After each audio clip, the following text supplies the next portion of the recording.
안녕하세요. 혼인신고 이후 인생을 망칠 뻔했던 30대 여자입니다. 저도 결혼 전엔 그저 남편하고 둘이 좋아 잘 살면 끝인 줄 알았습니다.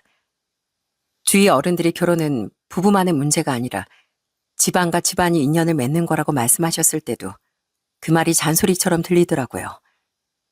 그런데 막상 혼인신고를 하고 나니 그 말이 왜 진리인지 뼈저리게 느끼게 되었어요. 결혼은 단순히 사랑으로만 이어지는 게 아니더군요. 서로 다른 환경에서 자란 두 사람이 한 가족이 되는 일은 생각보다 쉽지 않았습니다. 특히 너무나 다른 환경에서 자랐던 저희 부부는 더 큰 어려움을 겪었고요. 오늘 여러분께 쓰는 사연은 정반대의 삶을 살았던 저희 부부가 진정이 가족이 되는 이야기라고 봐주시면 좋겠습니다. 그럼 사연 시작할게요. 우선 저희 부모님은 자수성가로 집안을 일으키신 분들입니다. 부모님 두 분 모두 어려운 환경에서 자라 학교도 제대로 못 마치셨지만 끈기와 책임감 하나로 스스로 길을 개척해 오신 분들이었어요. 부모님은 고물상을 운영하셨는데 남들은 조금 무시할지 몰라도 저희 가족이 보기엔 엄마 아빠가 젊음을 바치신 번듯한 일터였습니다. 아빠, 머리에 먼지가 잔뜩 묻었어요. 제가 털어드릴게요. 오늘도 일이 많았어요? 고마워, 딸. 고물상 일이 늘 그렇지 뭐. 그래도 이렇게 우리 딸이 아빠를 챙겨주니까 힘이 나네. 전 언제나 열심히 일하시는 부모님이 존경스러우면서도 한편으론 안타까운 마음도 있었습니다. 그래도 부모님이 성실하게 일하신 덕분에 고물상의 규모는 제법 큰 사업체로 발전했어요. 작은 트럭으로 동네를 돌아다니는 소규모 사업장이 아니라 지자체나 기업과 계약을 맺어 대규모로 폐기물 처리를 하는 번듯한 사업체였습니다. 간혹 이 사정을 모르고 고물상이 나는 집안이라며 놀리는 사람도 있었지만요. 한 번은 제가 고등학교 때 같은 반 애가 저한테 찌그러진 필통과 다 쓴 노트를 주는 거예요. 연수는 얼마 전에 생일이었지? 자, 이거 받아. 선물이야. 너한테 필요할 것 같아서 주는 거야. 이걸 왜 나한테 줘? 이거 쓰지도 못할 것 같은데? 너희 집 고물상 한다며. 그럼 이런 쓰레기도 가져다 파는 거 아니야? 내가 네 생각해서 주는 거니까 뭐 더 필요하면 얼마든지 말하고. 그 앤 다른 친구들 앞에서 저희 집이 고물상을 한다며 대놓고 무시를 하더라고요. 그때 저도 속 시원하게 반박을 해줬어야 했는데 어린 마음에 아무 말도 못하고 집에 돌아 펑펑 울고 말았습니다. 아빠, 고물상 말고 다른 일 하면 안 돼요? 친구들이 자꾸 폐지나 주워가라며 놀린단 말이에요. 아유, 누가 그런 못된 소리를 해. 아빠가 미안하다, 딸. 이 아빠 때문에 많이 창피하지? 아버진 속상하셨을 텐데 오히려 제게 미안하다며 사과를 하시더라고요. 그 모습을 보며 전 더욱 마음이 아팠습니다. 그때 전 다신 저희 집이 무시당하지 않도록 성공해야겠다는 다짐을 했습니다. 부모님 사업체는 시간이 지날수록 승승장구했지만 부모님은 여전히 검소하시고 본인들을 위해 단 한 푼도 쓰지 않으셨어요. 사업이 커지고 거래처가 늘어나도 아버진 여전히 낡은 트럭을 몰았고 어머니는 10년 넘게 입은 작업복을 그대로 입고 다니셨죠. 아빠, 이거 선물이에요. 엄마 것도 있고요. 두 분이 하도 오래된 작업복만 입고 다니시길래 백화점 가서 옷 좀 샀어요. 이젠 건강도 챙기시고 좋은 옷도 입고 다니세요. 아, 내가 옷이 뭐가 필요해. 그래도 네 엄마한테 뭘 하나 해주고 싶긴 했는데 우리 딸이 그 마음을 딱 알아줬구나. 잘 입고 다니마. 고마워, 딸. 부모님은 제가 사드린 옷을 무척 좋아하셨습니다. 하지만 겨우 1년에 한 번 정도 입으시고 아직도 옷장에 그대로 걸려있네요. 이렇게 검소하신 부모님 덕분에 전 무사히 대학을 졸업하고 좋은 회사에 취업할 수 있었답니다. 저도 평생 부모님께서 알뜰하게 저축하며 사시는 모습을 보고 자라서 자연스럽게 절약이 몸에 밴 사람이 되었죠. 친구들이 옆에서 짠순이라고 놀릴 정도로 정말 알뜰살뜰 저축하며 살았습니다. 얘들아, 연수가 왜 연애 안 하는 줄 알아? 쟤 데이트할 때 돈 쓰기 싫어서 그래. 나가서 밥 먹으면 커피값이라도 나갈 거 아니야. 아니야. 내가 보기엔 연애한다고 옷 사입고 화장품 사기 싫어서 같은데? 연수 네가 말해봐. 네가 뭐가 부족해서 혼자 그러고 있냐? 친구들은 제가 짠순이라 연애도 안 한다고 놀리곤 했습니다. 하지만 저도 남편을 만나기 전까지 당연히 몇 번의 연애를 했어요. 그런데 만나는 남자마다 관계가 어느 정도 깊어지면 저와 저희 집안에 대해 트집을 잡더라고요. 너 하고 다니는 거 보니까 딱 봐도 부모님이 얼마나 힘들게 사시는지 알겠다. 더군다나 고물상 하신다며? 아무래도 우리 결혼은 힘들 것 같아. 우리 부모님 아시면 난리나. 진짜 웃긴다. 누가 나랑 결혼 안 돼? 우리 집에서도 너같이 허영심만 가득한 앤 반대야. 처음 만날 땐 제가 검소해서 좋다더니 막상 미래를 생각하자 더 번듯한 처가를 가지고 싶었나 봅니다. 덕분에 전 30대 중반까지도 솔로로 지냈어요. 그러다 친구의 소개로 지금의 남편을 만나게 됐습니다. 남편은 저처럼 검소한 편이었고 서로 가치관이 아주 잘 맞았어요. 전 남편을 만나며 드디어 제가 찾던 저의 반쪽을 만난 것 같았습니다. 오빠, 내가 도시락 싸왔는데 우리 공원에서 먹을까? 맨날 식당에서 사 먹는 것도 지겹잖아. 회사 일 때문에 바쁠 텐데 언제 이런 걸 준비했어. 우리가 진짜 잘 통하긴 하나 봐.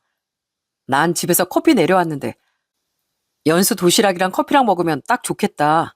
그지? 저흰 자주 도시락 데이트를 즐기고 공원에서 자전거를 타거나 산책하는 걸 좋아했습니다. 저와 취향까지 비슷한 남편과 살면 평생 즐겁게 살 것 같다는 예감이 들었죠. 다행히 남편도 저와 같은 마음이었는지 저흰 연애 1년 만에 결혼을 약속했습니다. 남편은 결혼 전에 꼭 해줄 말이 있다며 따로 시간을 내서 정말 진지하게 말했어요. 연수야, 내가 우리 집이 어떤 집인지 결혼 전에 꼭 말해줘야겠다 싶었어. 사실은 말이야.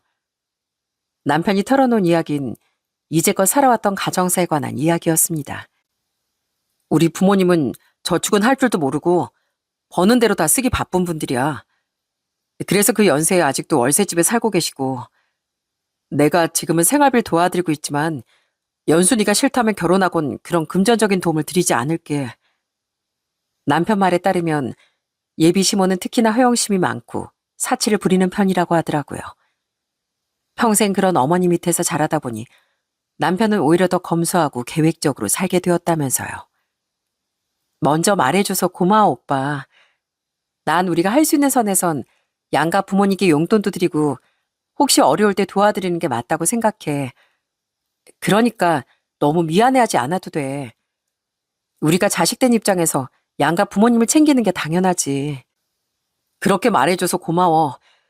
내가 장인어른 장모님께도 정말 좋은 사이가 될게. 약속할 수 있어. 남편은 처음 저희 부모님을 뵀을 때부터 정말 친아들처럼 부모님을 잘 모셨습니다. 저희 부모님도 그런 남편을 아주 마음에 들어 하셨고요. 우리 예비 사이가 요즘 친구들답지 않게 검소하고 근면 성실하다는 소리를 전해 들었네. 연수랑 둘이 이렇게 앉아있는 거 보니까 참 듬직해서 좋구만.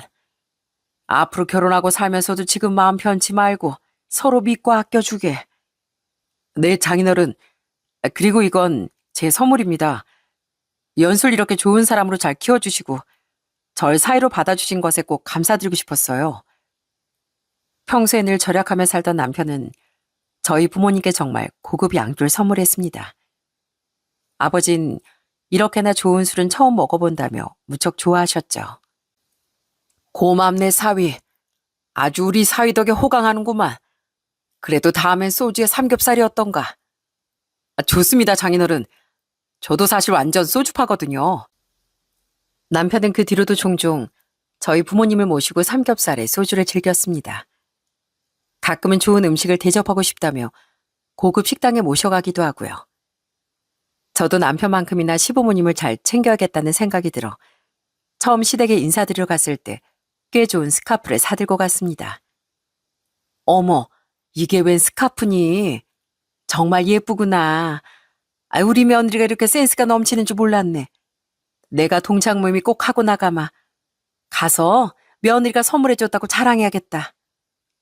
네 시어머니한테 아주 딱 맞는 선물이구나. 아주 처음부터 점수를 톡톡히 따고 가네, 우리 며느리가. 시부모님도 제가 드린 선물이 마음에 드셨는지 첫인사 때부터 절 참 예뻐해 주시더라고요. 사실 시댁이 남편이 미리 말한 것처럼 작은 월세집이었는데 시무의 옷차림이 부잣집 사모님 저리 가라 할 수준으로 고급이어서 조금 놀라긴 했거든요. 그래도 절 좋게 봐주시니 안심이 되더라고요. 그렇게 무사히 첫인사를 드리고 얼마 지나지 않아 양가 부모님을 모시고 상견례를 하게 됐습니다. 그때 저희 아버진 깔끔하긴 했지만 아주 오래된 옛날 양복을 입고 나타나셨어요. 연수야, 이 아버지 좀 봐라. 내가 그렇게 옷 사입으라고 했는데 내 말을 도무지 안 듣는다. 이 양복이 몇 년이나 된 양복인 줄 아니? 아이, 옷이 깔끔하기만 하면 됐지. 그럼 멀쩡한 옷을 버려? 연수야, 아빠 어떠냐? 괜찮지? 전 아빠가 어떤 분인지 알기에 그저 웃고 넘어갔습니다. 남편도 장인어른 멋지시다며 웃었고요. 하지만 화기애애할 뻔한 상견례 자리에서 웃지 못한 단 한 사람이 있었네요. 그건 바로 저희 시모였습니다. 사돈어른, 아무리 그래도 상견례 자리인데 옷차림이 좀 너무하시네요. 그 양복 30년도 넘은 것 같은데 지금이 70년대도 아니고 누가 그런 옷을 입나요? 구두도 보니까 다를 대로 달았네요. 사돈어른, 이런 자리 오실 땐 새 구두라도 하나 장만하셨어야지요. 아무리 검소해도 격식은 지켜야 하는 거 아닐까요? 고물상 하신다더니 옷도 그런 옷만 입으시나?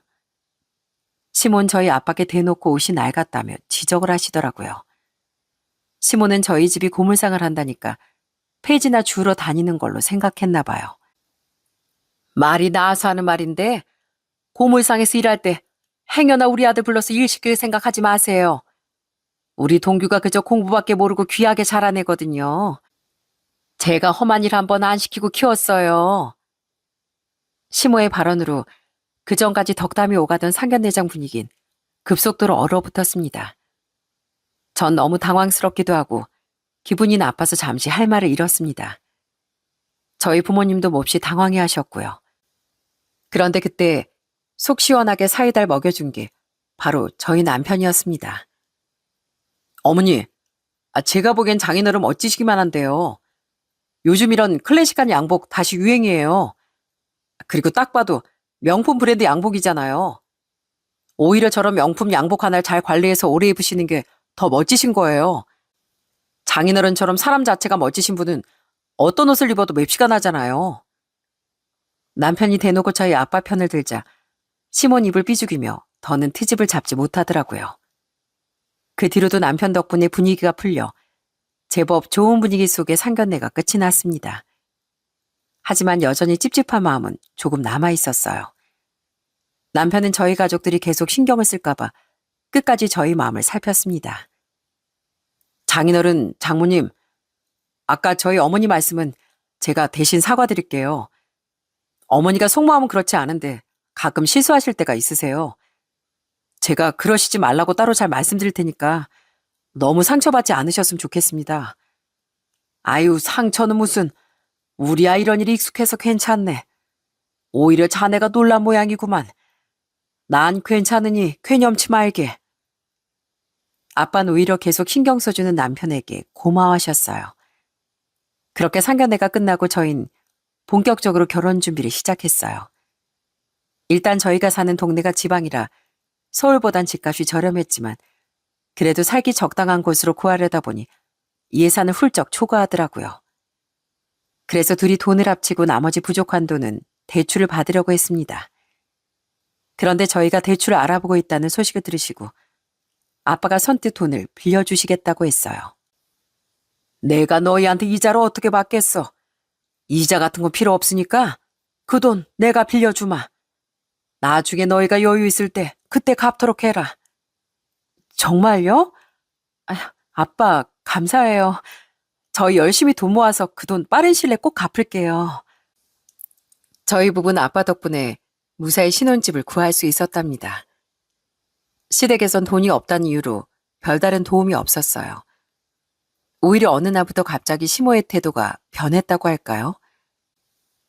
아유, 넌 진작 말하지. 사돈 어르신이 그렇게나 부자라며? 지방에도 건물이 두 채나 있으시고 그냥 고물상이 아니라 완전 중소기업만 하다며. 내가 동기한테 그 얘기 전해 듣고 얼마나 놀랐는지 아니? 사돈 댁이 그렇게 잘 살면 우리 집에서 뭐 해줄 필요도 없겠구나. 그지? 알고 보니 남편이 시모에게 저희 집이 어떤 집인지 얘기한 모양이더라고요. 내가 어머니한테 그냥 솔직하게 말씀드렸어. 자꾸 고물상한다고 장인 장모님 무시하길래 그러시지 말라고 말씀드린 거야. 더는 어머님 멋대로 오해하시고 말 실수하시는 것도 싫고. 남편은 시모에게 저희 신혼집도 장인어른 덕분에 대출을 안 받고 구할 수 있었고 시모가 무시할 만큼 어려운 집이 아니라고 말씀드렸답니다. 시댁과 차원이 다르게 연말이면 기부도 많이 하시고 아주 근면 성실하시다고 칭찬하면서요. 하지만 역효과가 났는지 시몬 그 뒤로 저만 보면 돈 타령을 하기 시작했어요. 내가 동규 아빠만 아니었어도 에휴 이렇게 살진 않았을 텐데 이게 다 남편을 잘못 만나서 그런다. 넌 신랑 잘 만난 줄 알아. 우리 동규가 얼마나 1등 신랑감이니? 그러니까 너도 시부모인 우리한테 감사하게 생각해야 돼. 내가 뭐 따로 말하지 않아도 네가 잘 챙기겠지? 부잣집 딸이면 그 정도 여유는 되잖아. 시몬 날마다 절 앉혀놓고 시부가 어떤 사고를 치고 살았는지 험담을 하더라고요. 시모 말만 들으면 시부는 맨날 술만 드시고 노름에도 손을 대는 아주 나쁜 사람이었어요. 저도 시부가 늘 바쁘다고 하시는 통에 자주 뵐 수는 없었지만 시모가 하도 원망을 하시니 약간 짠한 마음이 들기도 했습니다. 하지만 그 마음과 별개로 시모의 태도는 늘 절 당혹스럽게 만들더라고요. 세아가 나 미용실인데 여기 좀 잠깐 올래? 너 예뻐서 인사시키고 싶어서 그렇지. 시모는 저희 친정이 여유가 있다는 소리를 들은 후론 절 보는 눈이 완전히 바뀌었습니다. 그러면서 늘 우리 며느리 하면서 제게 돈을 요구했어요. 어느 날은 미용실로 절 부르시길래 가봤더니 대뜸 회원권을 끊어달라며 50만 원을 내놓으라고 하더라고요. 여기 미용실이 회원권을 사면 30%나 할인해 준다고 하잖니. 네가 계산할 수 있지? 고맙다 우리 며느리. 이뿐만 아니라 어느 날은 술을 많이 먹었다며 저보고 데리러 오라고 부른 적도 있었다니까요. 전 설마 하는 마음으로 차를 끌고 시모가 있다는 식당으로 갔는데 아니나 다를까 거기엔 시모와 지인분들이 잔뜩 앉아있더군요. 우리 며느리 왔네. 우리 며느리가 얼마나 통이 큰 줄 알아? 오늘 여기도 우리 며느리가 계산한대. 그지 아가? 시몬 그러면서 제게 눈을 한번 찡긋하곤 지인들을 데리고 나가버렸습니다. 결국 그 자리도 제가 계산까지 하고 돌아왔네요. 전 참다 이 사실을 남편에게 말했습니다. 여보, 우리가 양가 공평하게 30만 원씩 용돈도 드리고 있는데 어머님이 자꾸 나한테 돈을 요구하시니까 어떻게 할지 모르겠어. 저번에 어머님 미용실이랑 네일샵 회원권 끄는 것도 80만 원이나 돼. 툭 하면 나 모임 자리로 불러내셔서 계산하게 시키신 것도 여러 번이고. 남편은 제 말에 깜짝 놀라며 제가 시모에게 쓴 돈을 본인 돈으로 모두 돌려주더라고요. 남편에게 돈을 받으려고 한 말이 아니어서 저도 계속 속상한 마음이 들었어요. 시몬 이런 제 마음을 아는지 모르는지 그 뒤로도 툭 하면 이거 사달라 저거 사달라 원하는 게 참 많았습니다. 남편에겐 여동생이 한 명 있었는데 시누이도 이 사실 알곤 제게 전화가 왔더라고요. 새언니, 우리 엄마가 뭐 사달라 돈 달라 하면 절대 해주지 마요. 그거 완전히 버릇된다니까요. 혹시 무리하게 자꾸 그러면 오빠나 저한테 연락 주세요. 시모는 남편도 그렇고 시누이한테도 돈 문제로 꽤 잔소리를 듣는 것 같더라고요. 그런데도 그 버릇이 고쳐지지 않는 것 같았고요. 시모 덕분에 결혼하고 1년 동안은 시간이 어떻게 지나갔는지도 모르게 그렇게 정신없이 보냈습니다. 그러던 와중 뜻밖의 선물이 저희 부부를 찾아왔어요. 그건 바로 제가 아이를 가진 거였죠. 남편은 제자리에서 펄쩍펄쩍 뛰며 눈물까지 글썽이더군요. 여보, 너무너무 고마워. 우리가 드디어 엄마 아빠가 되는 거야? 나 믿기지가 않아. 이 안에 우리 아이가 있다는 거지? 아빠 말 들리니? 내가 네 아빠야. 이제 겨우 3개월 됐는데 어떻게 듣겠어. 나도 당신이 이렇게 기뻐해줘서 좋아. 우리 정말로 좋은 부모가 되자. 아참, 우리 이제야말로 미뤄왔던 숙제를 해야겠는데? 사실 그때까지 저와 남편은 혼인신고를 안 한 상태였거든요. 결혼하고 워낙 바쁘게 지내기도 했고 언젠가 해야지 하고 조금 게으름을 피운 것도 있었고요. 요즘 다들 혼인신고를 늦게 하는 추세이기도 하고요. 전 정말 기쁜 마음으로 남편과 손을 잡고 구청으로 향했습니다. 이제 진짜 가족이 됐네, 우리. 우리 아이까지 이렇게 찾아왔으니까 앞으로 세 식구 더 행복하게 살자. 남편은 제 손을 꼭 잡으며 말했습니다. 저도 괜히 울컥해서 꼭 그러자고 대답했어요. 그래, 이제 진짜 우리 가족이네. 이제 진짜 안동규가 내 남편이야. 그때 기분으론 이렇게 행복한 걸 왜 미뤄왔나 싶었습니다. 저희 부부는 혼인신고를 했다는 것과 아이가 생겼다는 기쁜 소식을 양가 부모님께 동시에 전했어요. 엄마, 아빠, 저희 이제 혼인신고했어요. 네, 그리고 놀라지 마세요. 저 임신했어요. 이제 3개월 차래요. 뭐? 그게 정말이냐? 안 그래도 너희가 왜 혼인신고도 안 하고 사나 걱정이 많았는데 드디어 알터니가 다 해결됐구나. 더군다나 손주까지 생겼다니 이보다 경사가 어디 있겠어. 당장 집으로 와라. 안서방도 같이 오고 이런 날 다 같이 축하 파티를 해야지. 저희 부모님은 당장 집으로 저희 불러 근사한 저녁도 차려주시고 축하한다며 용돈까지 주셨습니다. 부모라는 게 얼마나 어려운 자리인지 너희도 이제 알게 될 거다. 이제까지 너희 좋은 것만 하고 살았다면 이젠 온 가족이 행복하고 즐거울 일만 생각해야 돼. 그게 부모고 가족이다. 네, 장인어른. 그 말씀 꼭 새기겠습니다. 아직 이 사람 뱃속에는 작은 아기지만 벌써부터 막 책임감이 느껴지는 거 있죠? 제가 정말 잘해야겠다는 생각도 들고요. 벌써? 이러다 아이 나오면 완전 팔불출 아빠가 되겠구만. 우리 사이, 그런데 그 마음이 맞아. 자넨 틀림없이 좋은 남편, 좋은 아빠가 될 거야. 이렇게 저희 친정 식구들이 기뻐하는 것만큼 당연히 시댁에서도 축하한다며 너무나 좋아하시더라고요.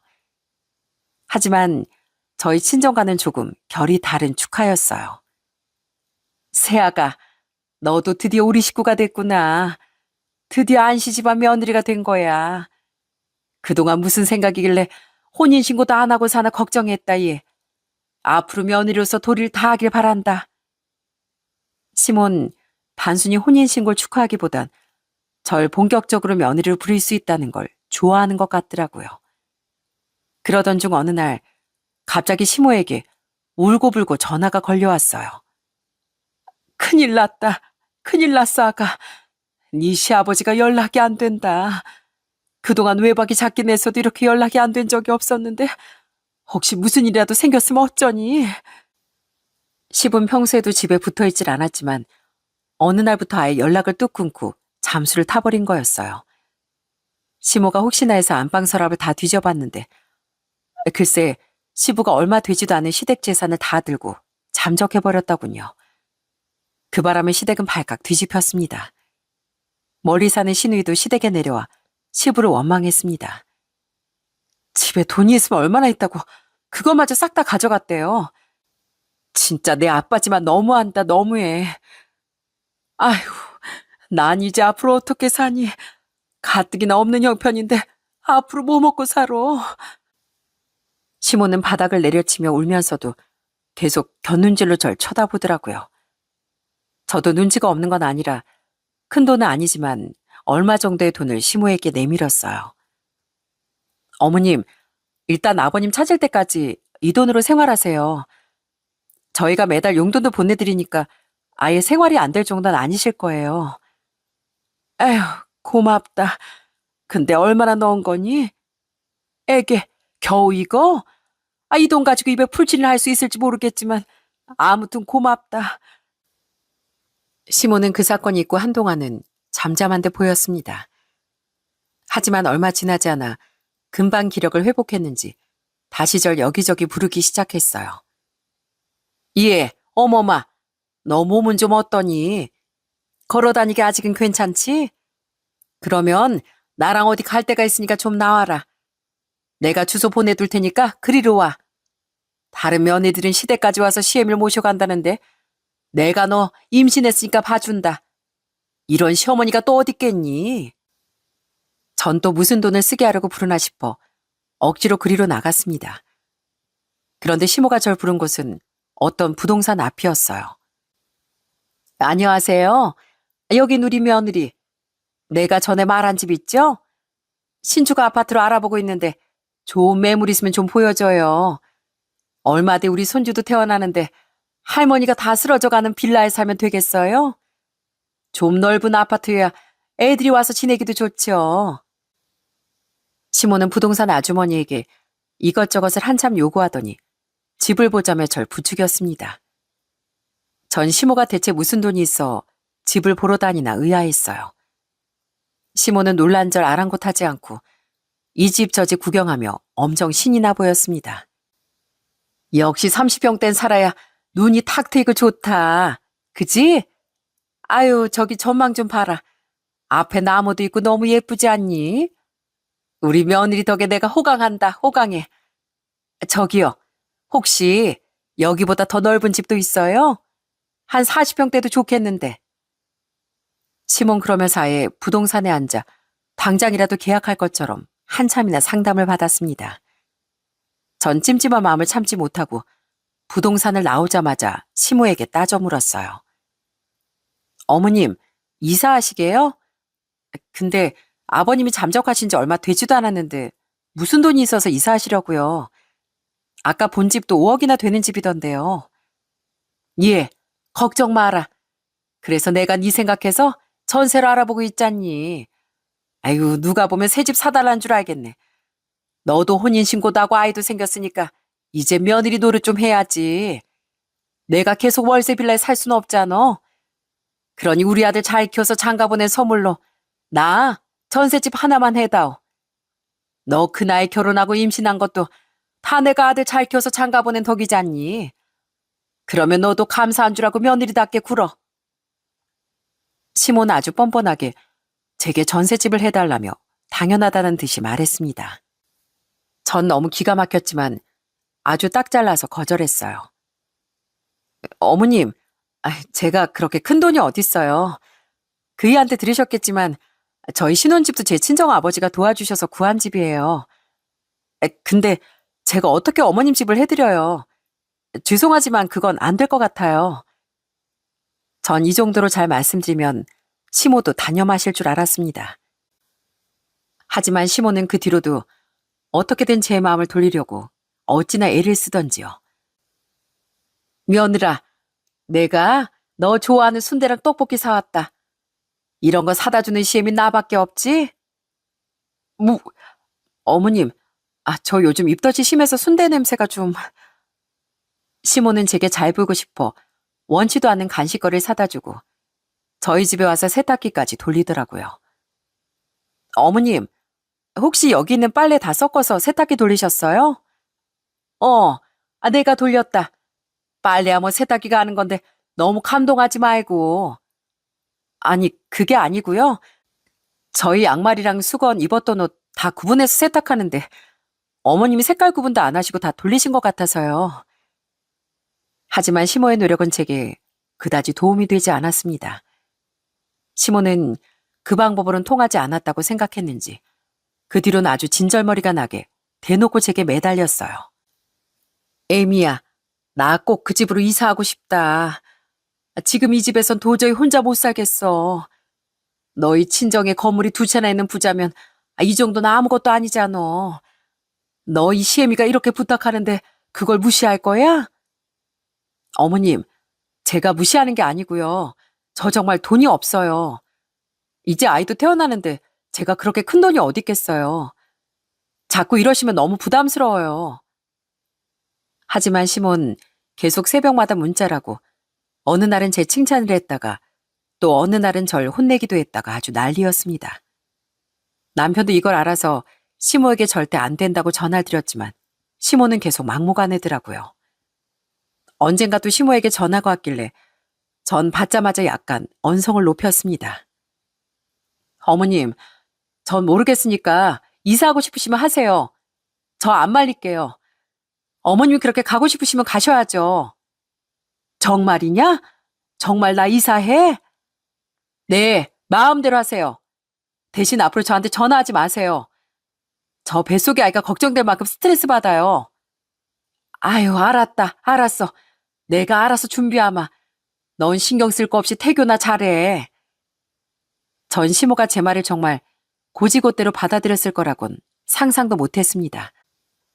그저 너무 짜증이 나서 이사를 하시든지 말든지 알아서 하라고 한 말이었는데 시모는 그 말을 제가 도와드리겠다는 말로 이해하셨나 봐요. 그로부터 며칠 뒤 아주 신난 목소리로 전화가 걸려왔더군요. 그래, 나다. 나 오늘 가계약금 걸고 왔어. 원래 계약금 10% 넣고 가라는 거 내가 사정사정해서 꼭 계약할 거라고 하고 가계약금 1,000만 원 넣고 왔다. 그 집이 보면 볼수록 내 마음에 쏙 드는 거 있지? 너 시간 나면 가전제품도 보러 가는 게 어떠니? 새 집이면 새 집에 어울리는 가전도 있어야지. 정말요? 어머님 정말 이사하시게요? 나머지 돈은 어떡하시려고요? 아유, 어떡하긴. 네가 해주기로 했잖아. 네가 내 마음대로 하라며. 아, 나랑 저번에 약속했잖아. 시모는 제 허락도 없이 마음대로 가계약금을 1,000만 원이나 걸고 와선 저에게 나머지를 해결하라며 우겨댔습니다. 제가 언제 그런 약속을 했어요? 어머님이 저 임신 중인 거 아시면서 타도 피말리게 전화를 하셔서 마음대로 하시라고 한 거죠. 뭐야? 아유, 안 돼. 나 지금 있는 돈 다 털어서 1,000만 원도 간신히 넣었는데 이제 와서 네가 이러면 어떡하니? 계약 안 하면 그 돈도 못 돌려받아. 너 진짜 나 혈압 올라 쓰러지게 하려고 이러니? 집도 잘 사는 애가 정 그러면 친정이라도 말씀드려봐. 시몬 그쯤 되자 화를 내다 못해 애걸복걸하며 울먹였습니다. 저희 친정까지 거론하며 당장 책임지라고 아주 난리였어요. 제가 말씀드렸잖아요. 저 아버지한테 빌린 돈도 갖고 있고 앞으로 저희 세 식구 살기도 빠듯한 형편이라고요. 그리고 저희 아버지 돈이 왜 제 돈이에요? 아버지가 부자라고 저까지 부자는 아니에요.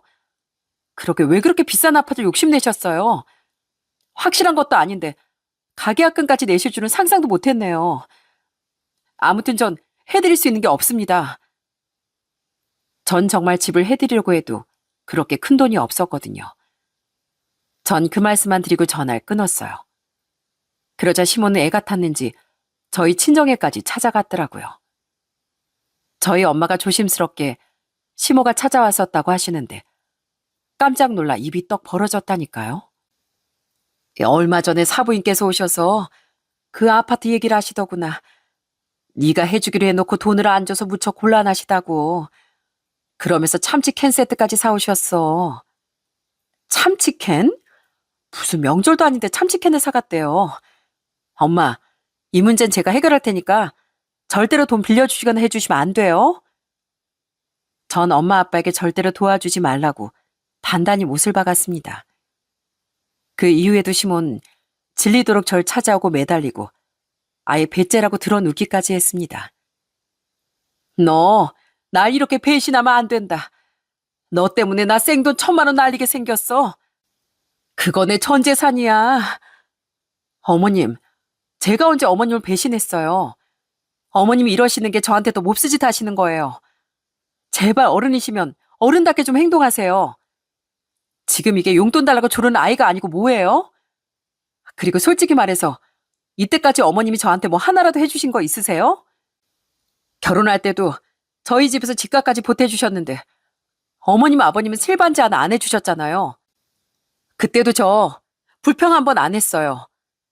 오히려 저희 집 고물상 간다고 무시하실 때는 언제고 이제 와서 돈 내놓으라고 이러는 게 말이 되나요? 말버릇 좀 봐라. 어디서 시엠을 가르치려고 들어? 내가 돈 달라고 아쉬운 소리 좀 하니까 이제 아주 내가 만만하지? 그리고 너 우리 아들 어떻게 구워 삶았길래 동규가 이제 내 전화 받지도 않는다. 기어이 엄마 자식 사이 갈라놔야 속이 시원하겠어? 내가 너희 혼인신고했다고 좋아할 게 아니었다. 오히려 하지 말라고 말렸어야 했어. 시모는 더는 안 되겠는지 저희 결혼 얘기까지 들먹이더라고요. 남편은 시모에게 몹시 화를 내며 다신 찾아오지 말라고 소리쳤고요. 어머니가 일으킨 문제는 어머니가 해결하셔야죠. 대출을 받으시든 가계약금을 포기하시든 알아서 하세요. 대체 이 사람이 잘못한 게 뭐가 있어요? 저희 지금 장인어른께 이자도 못 드리는 게 죄송해 죽겠는데 어머니는 오히려 돈 내놓으라고 괴롭히시는 거예요? 진짜 저 창피해서 이 사람하고 처가에 얼굴 두고 다닐 수가 없어요. 남편은 자꾸 집에 찾아오는 시몰 아예 내쫓아버렸습니다. 그리고 아파트 경비 아저씨께 말씀드려서 시모가 보이면 저희 집 근처에 얼씬도 못하게 해달라고 부탁까지 드렸어요. 그 무렵엔 잠수를 탔던 시부가 다시 시댁으로 돌아왔는데 시모가 사고를 친 걸 알고 아주 난리가 났답니다. 당신이 무슨 돈이 있어서 그런 집을 덜컥 계약했어? 대체 생각이 있는 거야 없는 거야? 이러니 내가 집에 들어오고 싶어? 뭐 잘났다고 나한테 큰 소리야? 집에 남편이라고 하나 있는 게 있는 돈 다 들고 튈 생각만 하니까 나도 내 살길 찾아보려는 거 아니야? 다시 돌아온 시부도 돈이 떨어져 갈 곳이 없었고 졸지에 둘 다 분수에 맞지 않은 큰 집에 들어가게 생긴 겁니다. 결국 1,000만 원을 날리기 싫었던 시부모님은 전세자금 대출을 풀로 받고 여기저기 돈을 빌려 그 집으로 이사를 했답니다. 하지만 다달이 엄청난 액수 이자를 감당하느라 날마다 부부싸움을 하더라고요. 대체 이 집이 이자가 얼마야? 당장 바로 이사도 못 가고 그 이자를 다달이 어떻게 낼 생각이야? 그럼 1,000만 원을 날려? 난리냐고. 당신도 이 집 살 거면 같이 감당해야지. 왜 나한테만 이자 내라고 난리야? 전 시모가 그 가계약금을 포기하지 못한 것도 욕심이라고 생각합니다. 애초에 그런 집을 욕심낸 것도 문제지만 가계약금 때문에 그만큼의 상당한 이자를 내게 생겼으니까요. 시모는 지금 그 대출금 이자를 감당하느라 식당에서 일하고 있답니다. 아휴, 내가 며느리 잘못 들여서 이게 무슨 꼴이냐? 이 나이 식당 일 하느라 팔다리 허리 어디 하나 안 아픈 데가 없다. 아휴, 내 팔자야. 며느리한테 속아서 이 고생을 다 하네. 어머님, 말씀은 바로 하세요. 제가 언제 어머님을 속였나요? 오히려 며느리 잘 만나서 이제 사회생활도 하시고 돈도 버시니까 잘 된 거 아니에요? 전 오히려 시모에게 새 인생을 살게 해드린 것 같아 잘했다고 생각하는데 시모의 생각은 그게 아닌가 봅니다. 요즘은 괜히 잘못 없는 제 남편만 저에게 죄인처럼 사과하고 있어요. 여보, 정말 미안해. 우리 어머니 때문에 많이 곤란하지? 내가 연락도 말라고 아무리 말씀드려도 계속 저러시네. 아니야. 당신이 사과할 게 뭐가 있어. 요즘 아버님까지 일 구하셨다며? 난 오히려 두 분이 전보다 훨씬 나은 인생을 사시는 것 같아 좋아. 시모는 저에게 불평하는 것보다 더 심하게 시부를 못살게 굴었나 봅니다. 식당 일 하는 것도 이자를 감당하는 것도 모두 시부 탓이라며 볼 때마다 아마 달려들었겠죠. 그러니 그렇게나 한량이었던 시부도 요즘 월급 150만 원을 받으며 공장 일을 하신다네요.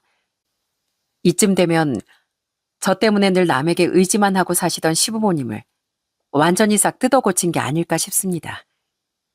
남편과 전 두 분이 열심히 돈을 버시니까 용돈마저 끊어버렸어요. 그때까진 공평하게 30만 원씩 양가에 보내고 있었는데 저희 친정아버진 그 돈 안 받겠다며 나중에 손주 줄 목적으로 따로 모으고 계신 걸로 알고 있습니다. 여보, 우리 부모님께 드리던 용돈 말이야. 이참에 아예 끊어버리는 게 좋겠어. 어머니가 계속 그 용돈에 기대시는 것 같기도 하고 그간 당신한테 실수한 것도 너무 많으셔서 아예 생각 자체를 바꾸셨으면 좋겠거든. 시부모님께 용돈을 드리지 말자고 먼저 제안한 건 저희 남편이었습니다. 이렇게 되기까지 시모가 저희를 얼마나 괴롭혔는지 상상이 되실지 모르겠습니다. 시모는 식당 일하는 게 그렇게나 억울했는지 아이를 가진 저에게 욕설까지 하셨다니까요. 심지어 밤마다 절 저주하는 문자까지 보내셨어요. 내가 너 얼마나 잘 사는지 두고 볼 거야. 너희 아버지 고물 팔아서 얼마나 부자로 사나 두고 보자. 그깟 먼지 붙은 돈 얼마나 된다고 사람을 이렇게까지 깔봐? 남편은 시모가 제게 보낸 문자들을 다 보고 더는 참지 못하고 용돈을 끊자고 한 거였습니다.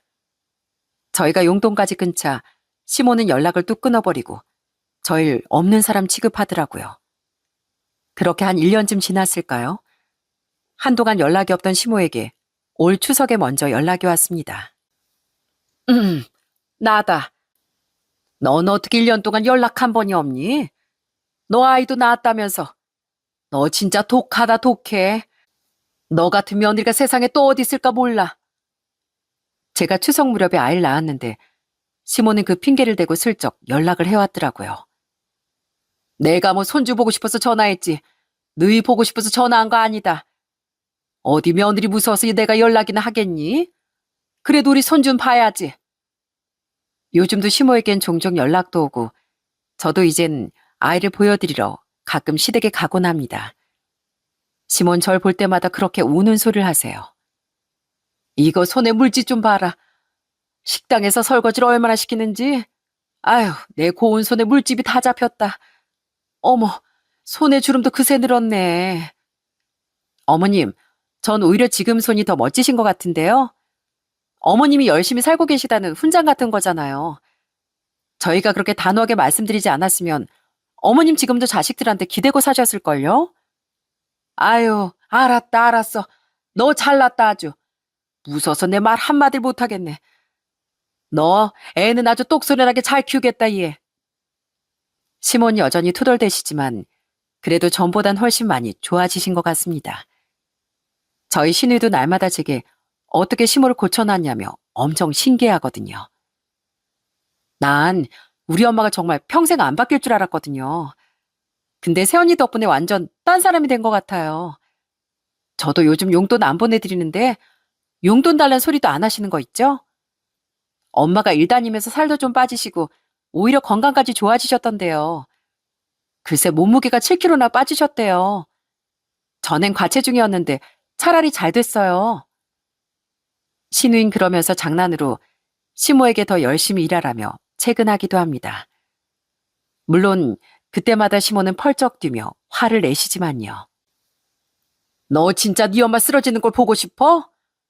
자식들하고 있는 게 엄마 편을 안 들고 지 마누라 새언니 편만 드네. 전 이런 시모를 볼 때마다 요즘은 그저 웃음이 납니다. 시모가 발끈해서 화를 내시는 게 어떨 땐 좀 귀여워 보이기도 한다니까요. 저도 시모가 믿고 속상한 날이 많았지만 그래도 남편 입장도 있고 좋게 좋게 생각하려고 노력하다 보니 이젠 제법 가벼운 마음으로 시모를 만날 수 있는 여유가 생겼답니다. 아무리 미워도 어떡하겠나요? 사랑하는 제 남편이 어머니이신걸요. 제 마음이 이렇게 편해진 건 남편의 노력 덕분이기도 했습니다. 사실 얼마 전 저희 아빠가 일하다가 허리를 다치셔서 한동안 병원에 입원하셨어요. 전 아이 때문에 병원에 당장 갈 수 없었는데 남편이 제일 먼저 병원에 달려갔더라고요. 장인어른, 허리는 좀 어떠세요? 다치셨단 연락받고 회사에 반차 내고 바로 달려왔어요. 병원에서 뭐라고 하세요? 아니다. 제가 바로 의사 선생님 만나 뵙고 올게요. 아이고, 안서봐. 난 괜찮네. 며칠 입원해서 치료받으면 된대. 나 때문에 회사 일도 빼고 달려왔어? 이거 내가 미안하게 됐구만. 우리 사이가 이렇게나 내 생각을 해주니 벌써 다 나은 것 같네. 가만 누워 계세요, 장인어른. 시키실 거 있으면 저한테 말씀해 주시고요. 당분간 절대로 무리하시면 안 돼요. 이런 거 보면 저희 남편, 100점짜리 남편, 100점짜리 사위 맞죠? 요즘도 남편은 자나깨나 저희 아빠 건강만 생각하고 산다니까요. 난 장인어른이 내 인생 롤모델이셔. 가족들에게도 자식들에게도 너무나 훌륭한 분이잖아. 나도 장인어른처럼만 올곧게 나이 먹어가면 참 좋을 텐데 말이야. 당신은 이미 너무 훌륭한 남편이고 아빠야. 근데 그 말 들으면 우리 아빠 진짜 좋아하시겠다.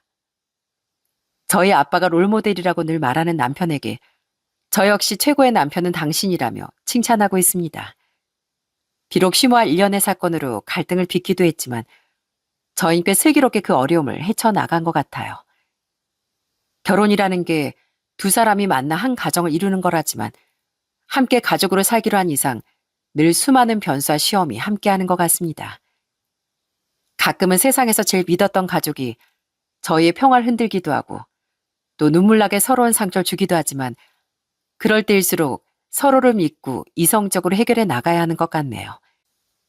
전 요즘 남편과 아이에게 어떤 일이 있어도 항상 내 편이 돼주겠다고 마음먹고 있습니다. 내가 어머니께 서운했던 건 어머님이 날 가족으로 생각한다고 말씀만 하시고 정작 정말 식구를 인정해주지 않아서였던 것 같아. 돈 문제도 그중에 하나고. 그래서 앞으로 자라날 우리 아이에겐 뭔가를 바라고 의지하기보단 내가 부모로서 먼저 해줄 수 있는 걸 생각하려고. 나 역시 그래. 우리 아이에게도 마찬가지고 양가 부모님께도 마찬가지고 내가 먼저 뭘 해드릴 수 있을까 생각하면 싸울 일도 없지 않을까 싶어. 살다 보면 생각지도 못한 일이 생기기 마련이고 그때마다 감정이 앞서기도 하지만 결국 끝까지 남는 건 같은 방향을 보고 걸어가는 마음인 것 같습니다. 저와 남편이 여전히 사이좋은 부부로 살고 있는 것도 서로 바라보고 있는 방향이 같아서이지 않을까요? 아이까지 낳고 살다 보니 이제야 진짜 부부란 어떤 건지 조금은 알 것 같네요.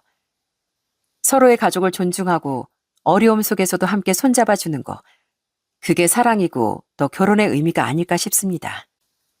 아직 초보 엄마이지만 이 마음 끝까지 잊지 않고 잘 살아볼게요. 지금까지 제 긴 이야기 들어주셔서 정말 감사합니다.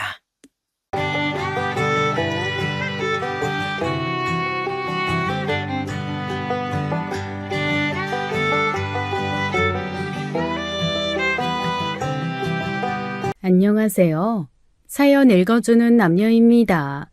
오늘도 와주셔서 감사드리며 그럼 오늘의 사연 바로 시작하겠습니다. 안녕하세요. 저는 이혼 후 혼자 딸을 키우고 있는 40대 싱글맘입니다. 전 주변의 부러움을 사며 결혼했었어요. 시아버지도 의사, 남편도 의사로 그야말로 남들이 보면 땡 잡았다는 소리가 절로 나오는 결혼이었죠. 일반 회사원이었던 제가 의사인 남편을 만날 수 있었던 건 제가 미인대회 출신이라는 특이점 때문이었습니다. 전 남편은 특히 외모를 중요하게 생각했던 사람이거든요. 미스코리아 같은 대단한 미인대회는 아니었지만 당시 대한민국에서 내로라 하는 아름다운 여대생들이 출전한 대회였어요. 진을 먹을 정도로 뛰어난 외모라고 할 순 없어도 상 하나는 받고 주변에서 아깝다는 소리를 들을 정도는 됐습니다. 남편은 미인대회 출신이라는 점에 꽂혀서 소개팅 자리에 나온 사람이었죠. 물론 남편도 인물이 괜찮은 편이었어요. 저도 남편도 외적으로는 서로의 이상형에 가까웠기에 시작부터 결혼까지 그렇게 어렵진 않았습니다. 시부모님께서도 좋은 학교를 나와 성실하게 직장 생활을 하며 다양한 경험을 했다는 점을 높게 사주셨고요. 그때는 남편이 저한테 푹 빠져 있었기에 지극정성이었어요. 연애 중 바쁜 스케줄 때문에 서운한 적은 있었어도 다른 문제로 속썩인 일도 없었죠. 그렇게 무난하고 경제적으로는 분에 넘치는 결혼 생활이 끝난 건 딸이 막 초등학생이 된 무렵이었습니다.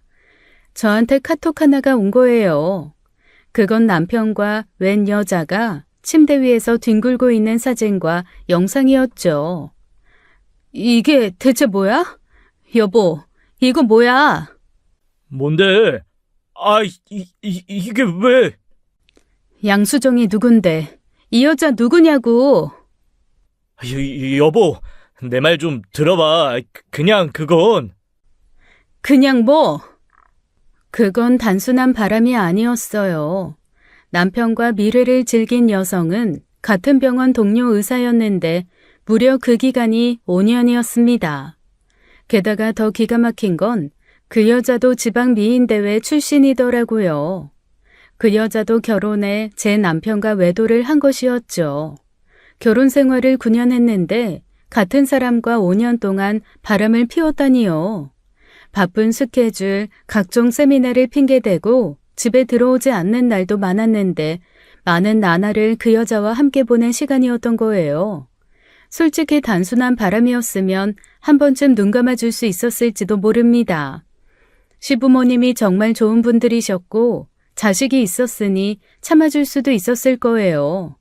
하지만 같은 병원에 오피스 와이프를 두고 5년 동안 내연녀와 연애를 했다는 건 도무지 받아들일 수가 없었죠.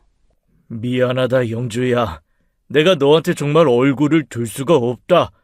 할 수만 있다면 홍석이 그 녀석, 호적에서 확 파버리고 싶은 심정이야. 아니에요, 아버님. 아버님 잘못도 아닌데 그러지 마세요. 아버님 어머님께서 바른 길로 인도해 키워주셨을 텐데 두 분 얼굴에 먹칠을 하네요. 못난 아들 때문에 병원도 못 나가겠다. 아주 소문이 다 돌아서 만나는 사람마다 그 소리야. 그 꼴도 보기 싫은 김 교수 놈은 자식 농사 대박이라고 비아냥거리질 않나. 아유, 그 집에서 나오지 말고 계속 살아라. 네 앞으로 명의 이전해 줄 테니까. 네? 아니에요. 그렇게 과한 걸. 현서 계속 보고 살고 싶다는 의미야. 이혼한 며느리 눈치 보느라 우리 현서 얼굴도 제대로 못 보고 살면 나 아마 속이 타 죽지 싶다. 그러니까 그건 좀 봐주라. 그렇게까지 해주지 않으셔도 자주 찾아뵐 텐데요. 내가 염치가 없지. 적어도 먹고 사는 문제, 현서 교육 문제는 나한테 맡겨라. 애비가 애비 노릇 못하면 할애비라도 제대로 해야지. 시부모님의 배려로 살던 집에서 남편만 나가게 되었고 아버님께서 아이 학원비를 비롯한 교육비 문제는 전부 책임져 주셨습니다. 그래도 너무 손만 벌리는 건 염치가 없는 것 같아서 이혼 후 얼마 지나지 않아 다시 취직도 했어요. 오랫동안 경력이 단절된 터라 힘들지 않을까 싶었는데 학교 선배가 만든 회사와 기회가 닿은 거예요. 이혼 후 남편의 내연녀였던 여자는 병원을 옮기게 되었고 남편도 병원에서의 입지가 안 좋아졌다더라고요. 남편 소식은 시부모님을 찾아뵐 때마다 간간히 푸념과 함께 들을 수 있었습니다. 시아버지께서 애초에 재혼은 꿈도 꾸지 말라고 엄포를 놓은 상황이었어요. 너 같은 건 여자 품고 살 자격도 없다며 재혼하더라도 인정하지 않겠다고 했죠. 그래서인지 남편은 이혼 후 4년이 지나도록 혼자인 것 같더라고요. 저는 아이 키우고 밥벌이 하느라 남자 만날 기회도 없었고 믿었던 남편의 배신에 그럴 생각도 없었습니다. 바쁜 스케줄을 핑계로 딸과의 교섭도 그렇게 원활하지 않았던지라 남편과 다시 만날 일은 없다고 생각했어요. 교섭도 사실 시부모님이 하시던 거라 시댁에 아이를 맡기면 거기서 한 번씩 보는 정도였거든요. 그런데 이혼 후 4년 만에 아주 황당하고 어이없는 일이 생긴 거예요. 여느 때처럼 아이를 시댁에 보내는 날이었습니다. 아이를 봐주시는 친정엄마가 갑자기 그러시더라고요. 너 출장 갔다 온 사이에 앞집에 사람 들어왔더라. 그래? 얼굴 봤어? 이사 왔다고 해서 내다봤더니 젊은 여자가 혼자 들어오더라고. 혼자냐고 물었더니 별걸 다 묻는다는 식으로 사람 무한하게 쳐다보는 거야. 그래서 더 말은 안 했는데 성격이 영 아닌 것 같더라. 괜히 부딪히지 말라고. 뭐 부딪힐 일이나 있나? 전에 살던 사람들이랑도 엘리베이터에서 볼까 말까 했는데 오늘 정기사님 오실 거야. 현서 가방 챙겨놨으니까 그대로 보내고 엄마도 좀 쉬어. 알았어. 근데 요즘 현서 좀 까칠해졌더라. 기집애가 사춘기인가 봐. 왜? 엄마한테 뭐 버릇없이 구는 거 있어? 그건 아니고 그냥 좀 가끔 틱틱대고 얼굴에 짜증 묻어 나오는 거 말이야. 그러면 아주 혼을 내야지. 엄마 가끔 보면 현서 잘못하는 거 알면서도 그냥 넘어가. 나 키울 땐 안 그랬으면서. 너랑 현서가 같니? 아무튼 너 엄마니까 말해주는 거야. 알았어. 내가 한번 잘 얘기해 볼게. 최근 딸이 좀 까칠해졌다는 엄마의 말을 그렇게 진지하게 듣지는 않았어요. 딱 사춘기가 시작될 나이였으니까요. 그런데 시댁에 갔다 온 어느 날 저녁 식사 때 딸이 느닷없는 소리를 하는 거예요. 나 아빠랑 살까? 어? 갑자기 그게 무슨 말이야? 아빠랑 살다니. 엄마랑 많이 살아봤으니까 아빠랑 살아보는 것도 좋지. 네 아빠랑 살면 뭐가 좋다고. 왜? 아빠는 만날 때마다 항상 웃어주고 친절하게만 구는데? 뭐 엄마는 맨날 화만 내서 싫다 이거야? 아빠야 너 주 양육자가 아니니까 그럴 수 있지. 엄마도 너 가끔 보면 웃어주기만 하고 다 봐줄 수 있어. 할머니처럼. 그러니까 가끔 보고 살면 좋겠네. 너 정말? 너 갑자기 왜 이래? 안 하던 말이나 하고. 사춘기라고 봐주는 것도 한계가 있어. 불만 있으면 제대로 말을 해. 딸은 그 말에 입을 꾹 다물어 버렸습니다. 초등학교 5학년이면 아직 아이인데 너무 닥달했나 싶어서 마음이 편하진 않았습니다. 이혼 후 아이를 좀 더 단호하게 키운 건 있어요. 똑같이 버릇없이 굴어도 편부모 가정 아이들은 아빠가 없어서 엄마가 없어서라는 말이 따라 붙었으니까요. 그래서 행여 그런 소리 들을까봐 더 엄격하게 대했죠. 아무리 애를 써도 사춘기는 어쩔 수 없는지 자꾸 미운 짓을 하더라고요. 게다가 어리지만 알게 모르게 어른들 사이에서 부모가 어떻게 헤어졌는지 충분히 알았을 텐데 그걸 모르고 저러나 싶어 속상하기도 했었고요. 애가 뭘 알아. 듣고도 그 말이 뭔지는 알겠어? 현서 탓하지 마. 너도 잘한 거 하나 없어. 뭐가 또 내 탓이래? 너 바쁘다는 핑계로 요즘 애한테 얼마나 무관심한지 알아? 내가? 내가 뭐가? 꼬박꼬박 애 학원 선생님이랑 학교 담임 선생님이랑 연락도 자주 하고 있는데. 그러니까 선생님들이랑 연락하는 거 반만 줄이고 애한테 좀 신경 써봐. 너 이번에 현서 윤서랑 싸워서 펑펑 운 거 모르지? 윤서랑? 윤서랑 왜? 둘도 없는 사이처럼 지내더니. 몰라. 제대로 말은 안 하는데 뻔하지 뭐. 그 나이 때 애들이 대단한 걸로 싸웠겠어? 뭐 하나 서운한 거 꽂힌 거지. 너 밖에서 힘든 건 알지만 애 신경 좀 써. 할머니는 한계가 있으니까. 그래서 힘들다는 거야. 여자 혼자 애 키우는 게. 전 그제야 제가 너무 정신없이 앞만 보고 달렸나 싶었어요. 솔직히 아이 교육비 문제는 시댁에 맡겼으니 문제될 게 없었습니다. 그렇다고 염치 없이 생활비까지 지원받을 수는 없잖아요. 게다가 아이가 대학에 들어간 이후에는 오롯이 제 인생은 제가 책임져야 했으니 대비도 필요했고요. 그래서 그 조바심에 제가 미처 신경 써야 할 부분을 제대로 신경 쓰지 못한 것 같더라고요. 퇴근 후 딸과 제대로 이야기 좀 해봐야겠다고 생각하며 엘리베이터에서 내리는데 딸이 앞집에서 나오는 게 아니겠어요? 현서야, 너 왜 거기서 나와? 그냥 잠깐 뭐 좀 물어볼 게 있어서. 물어볼 거? 너가 앞집에 물어볼 게 뭐가 있다고 앞집까지 찾아가. 비켜봐. 엄마 왜 그래? 하지 마.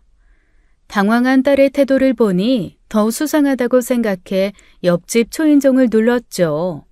초인종을 누른 지 얼마 되지 않아 다시 문이 열렸는데 저는 기절하는 줄 알았습니다. 앞집에서 나온 사람은 다름 아닌 전 남편이었거든요. 뭐야? 당신이 왜 거기서? 아, 들켰네. 너무 빨리 들켰다, 현서야. 그치? 뭐야? 현서 너 그럼 다 알고서. 현서 보고 싶어서 앞집으로 이사 왔어. 아니, 나도 이제 아빠 노릇해야지. 무슨 말도 안 되는 소리야. 아빠 노릇이라니. 당신이 언제 그런 걸 했다고. 기가 막혀서 진짜. 가자, 현서야. 빨리 와. 너무 당황한 나머지 얼굴이 다 화끈거리더라고요. 집에 들어오자마자 찬물 한 잔을 쉬지 않고 들이켰죠. 딸은 꿀먹은 벙어리처럼 식탁에 앉아있는데 그래서 아빠랑 살고 싶단 소리를 했구나 싶더라고요. 아빠 앞집에 이사 온 거 언제 알았어? 이사 오기 전부터. 할아버지 집에 갔을 때 아빠가 말해줬어. 근데 왜 엄마한테 말을 안 했어? 아빠가 비밀이라고 해서. 비밀이라고 해도 엄마한테는 말해야지. 왜? 엄마 비밀도 아빠한테 말 안 할 거야. 비밀인데 왜 엄마한테 말해야 돼? 저는 말문이 막혀 그냥 쳐다만 봤습니다. 결국 딸과 제대로 대화 좀 해보겠다는 계획은 물거품이 되고 말았죠. 그래서 늦은 밤 딸이 잠들고 난 후 다시 앞집을 찾아갔어요. 그랬더니 남편이 얼굴만 내밀고는 한숨을 푹 쉬는 겁니다. 뭐야, 이 밤중에 예의도 없이. 내가 묻고 싶은 말이야. 뭔데? 왜 당신이 거기서 나오는데? 내가 내 집에서 나오는 것도 당신 허락받아야 돼? 말장난 하지 마. 왜 하고 많은 집 중에 우리 집 맞은편으로 온 건데? 대체 무슨 꿍꿍이야? 꿍꿍이는 무슨? 말했잖아. 앞으로 현서 좀 자주 보고 싶어서 그래. 대체 당신이 언제부터 현서를 챙겼다고? 잠깐만. 당신이 바람 나왔어? 같이 살자고? 안 돼? 아유, 엄마랑은 살아도 되고 아빠랑은 안 되는 법 있어? 양육권 그거 언제든지 재조정할 수 있어. 알잖아. 지금 현 상황에서 그럴 일이 없네요. 하던 대로 해. 애아빠 노릇하고 싶으면 적당히 오버하지 말고 적당히. 이사까지 오는 게 말이 돼? 남들이 보면 얼마나 우습게 생각하겠어. 내가 행여 당신이랑 뭐 잘해볼까 싶어 그러는 거라면 꿈깨. 그럴 생각 없으니까. 피차 일반이네요. 아무리 아빠라도 주 양육자는 나야. 앞으로 현서 만나려면 제깍제깍 나한테 보고하고 만나. 알았어? 저는 그렇게 쏘아붙이고 다시 집으로 들어와 버렸습니다. 남들이 보면 얼마나 딸이 보고 싶었으면 저렇게 할까 싶을 거예요. 하지만 저는 누구보다도 남편을 잘 알고 있었습니다. 지금까지 딸은 남편에게 그렇게 애틋한 딸은 아니었어요. 그러니 뭔가 꿍꿍이가 있을 거라고 생각했죠. 그런데 더 황당한 일이 남아 있었어요. 저희 엄마가 분명 앞집엔 까칠해 보이는 젊은 여자가 들어와 산다고 했는데 제가 본 건 전 남편이잖아요. 대체 무슨 일인가 했는데 알고 보니 그 까칠한 젊은 여자가 남편의 동거녀였던 겁니다. 제가 남편을 만나게 된 날은 그 동거녀가 지방에 있는 자기 집에 가서 집을 비운 날이었어요. 딸을 통해 그 사실을 알게 되었죠. 혼자서 이사 왔다고 하는 것도 기가 막힌 일인데 동거녀까지 달고 왔다니 어처구니가 없었습니다. 아빠 노릇 해보겠다는 사람이 맞나 싶어서요. 님이라는 글자에 점만 찍으면 남이 된다고 이미 남이 된 전 남편이 누구랑 뭐라고 살든 무슨 상관이겠어요. 하지만 전 남편이 맞은편 집으로 이사 온 게 아무렇지 않은 것도 이상하잖아요. 게다가 딸 정서상으로도 좋지도 않고요. 골치 아픈 일이 생겼다 시부모님께 이 사실을 전해야 하나 하던 중 그 여자를 만나게 된 겁니다. 엘리베이터에 같이 탔는데 이상하게 저를 자꾸 쳐다보더라니 역시나 같은 층에서 내리는 겁니다. 저기요. 저기요. 네? 저 알죠? 글쎄요. 저 이 집에 살아요. 그럼 무슨 의미인지 알 텐데요. 하고 싶은 말 있으면 제대로 하세요. 빙빙 돌려가며 스무고개 하듯 묻지 말고요. 그래요. 알만한 사람들끼리 복잡하게 얘기할 거 없이 단도직입적으로 말할게요. 솔직히 말해서 이 앞집에 전처랑 아이가 산다는 거 저 여기 와서야 알았어요. 제 기분 어떤지 아시겠죠? 글쎄요. 이혼남이랑 동거하고 전처집 맞은편으로 이사가 본 적이 없어서 모르겠네요. 뭐예요? 내가 말했죠. 할 말 있으면 제대로 하라고. 지금 당신 기분 알아달라고 이야기하는 거예요? 참나. 난 당신 딸이랑 같이 살 생각 없으니까 당신도 홍석 씨한테 당신 딸 보낼 생각 말아요. 나는 애 딸린 이혼남인 줄 알았으면 안 만났어요. 대학병원 의사란 거 알았을 땐 좋았겠죠. 이봐요. 장홍석 씨한테도 똑똑히 전해요. 난 우리 딸 아빠 자격도 없는 사람한테 보낼 생각 눈꼽만큼도 없으니까 김칫국 마시지 말라고요. 보자 하니 어이가 없어서 그렇게 쏘아붙이고 들어와 버렸죠. 그러고도 속에서 열불이 나서 찬물을 들이켜 마셨어요. 제가 왜 전남편 동거녀한테 그런 소리를 들어야 하나요? 마음 같아선 당장에 전남편에게 연락해서 이게 대체 무슨 경우냐고 쏘아붙이고 싶었지만 상대하고 싶지 않아 참았습니다. 그런데 동거녀의 의사와는 상관없이 자꾸 남편이 딸을 집으로 부르는 거예요. 현서, 너 학원 끝난 지가 언젠데 이제야 들어와. 엄마한테도 할머니한테도 연락도 없이. 아, 이 앞에 있었어. 이 앞에 어디? 너 설마 아빠 집에 가 있었던 거야? 문제되는 거 아니잖아. 아빠도 내 보호자인데. 그래도 엄마한테 연락은 했어야지. 아, 정말. 알았으니까 일단 들어가. 아, 근데 그 집에 아줌마는 없었어? 있었어. 너한테 뭐라고 안 해? 딱히 말 거는 스타일은 아니야. 딸을 방으로 들여보내고 도저히 참을 수가 없어 남편에게 문자 메시지를 했습니다. 그러자 남편도 대체 뭐가 문제냐고 하는 거예요. 계속 그런 식으로 딸을 만나지 못하게 만들면 법적 시시비비를 가리겠다는 협박도 했죠. 5년 동안 저를 기만하고 배신한 전 남편을 이웃으로 보고 살아야 하는 것도 열받는데 이제와 아빠 노릇 운운하며 딸에게 접근하는 게 너무 싫었습니다. 법적으로 제재할 권리가 없다는 건 알지만 사람 마음이 그렇지 않잖아요. 옛날 할머니 말대로 호랑이는 뭐하나 저런 염치 없는 놈 하나 안 잡아가고 싶었죠. 그런데 그 와중에 전 남편 동거녀라는 여자는 저만 보면 시비를 거는 거예요. 저기요, 말이 틀리잖아요. 딸 안 보내겠다면서요. 내가 보내고 싶어서 보내요? 법이 그렇다잖아요, 법이. 그럼 딸한테 무슨 수를 써서라도 막아야죠. 지금 홍석 씨 방 하나 애 내어준다고 호들갑 떨어요. 마주보고 사는 것도 기가 막힌데 양쪽에다가 딸방 만들어 놓는 것도 이상하지 않아요? 와, 진짜 쌍으로 사람 미치게 하네. 그 꼴 보기 싫으면 나한테 와서 이럴 게 아니라 그쪽 잘난 남자친구 설득해서 이사 좀 가자고 해요. 내가 지금 바람나서 이혼한 전 남편 보고 싶어서 사는 줄 알아요? 나야말로 내 딸 그 집에서 나오는 걸 보기 싫으니까 제발 좀 눈앞에서 꺼져달라고 전해주시겠어요?